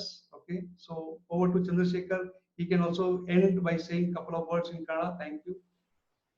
ಪ್ರಧಾನಮಂತ್ರಿ ಜನ್ ಕಲ್ಯಾಣಕಾರಿ ಯೋಜನಾ ಪ್ರಚಾರ ಪ್ರಸಾರ ಅಭಿಯಾನದ ರಾಷ್ಟ್ರೀಯ ಮಟ್ಟದ ಮತ್ತು ರಾಜ್ಯ ಮಟ್ಟದ ಎಲ್ಲಾ ಪದಾಧಿಕಾರಿಗಳಿಗೆ ನನ್ನ ವಂದನೆಗಳು, ತುಂಬಾ ಧನ್ಯವಾದ. ಎಲ್ಲಾನು ಅಲ್ಪ ಸ್ವಲ್ಪ ವಿಚಾರಧಾರೆ ಇಲ್ಲಿ ಅಲ್ಲಿ ಇದ್ರೆ ಕ್ಷಮೆ ಇರಲಿ. ಮತ್ತೆ ಮುಂದೆ ಅವಕಾಶ ಕೊಟ್ಟಿದ್ದಕ್ಕೆ ಎಲ್ಲರಿಗೂ ಧನ್ಯವಾದಗಳು. ಮುಂದೆ ಇನ್ನೂ ಚೆನ್ನಾಗಿ ನಿಮ್ಮ ಮುಂದೆ ಬರಲಿಕ್ಕೆ ಇಷ್ಟಪಡ್ತೇನೆ. ಧನ್ಯವಾದ. Thank you everyone. धन्यवाद, नमस्कार, वंदे मातरम।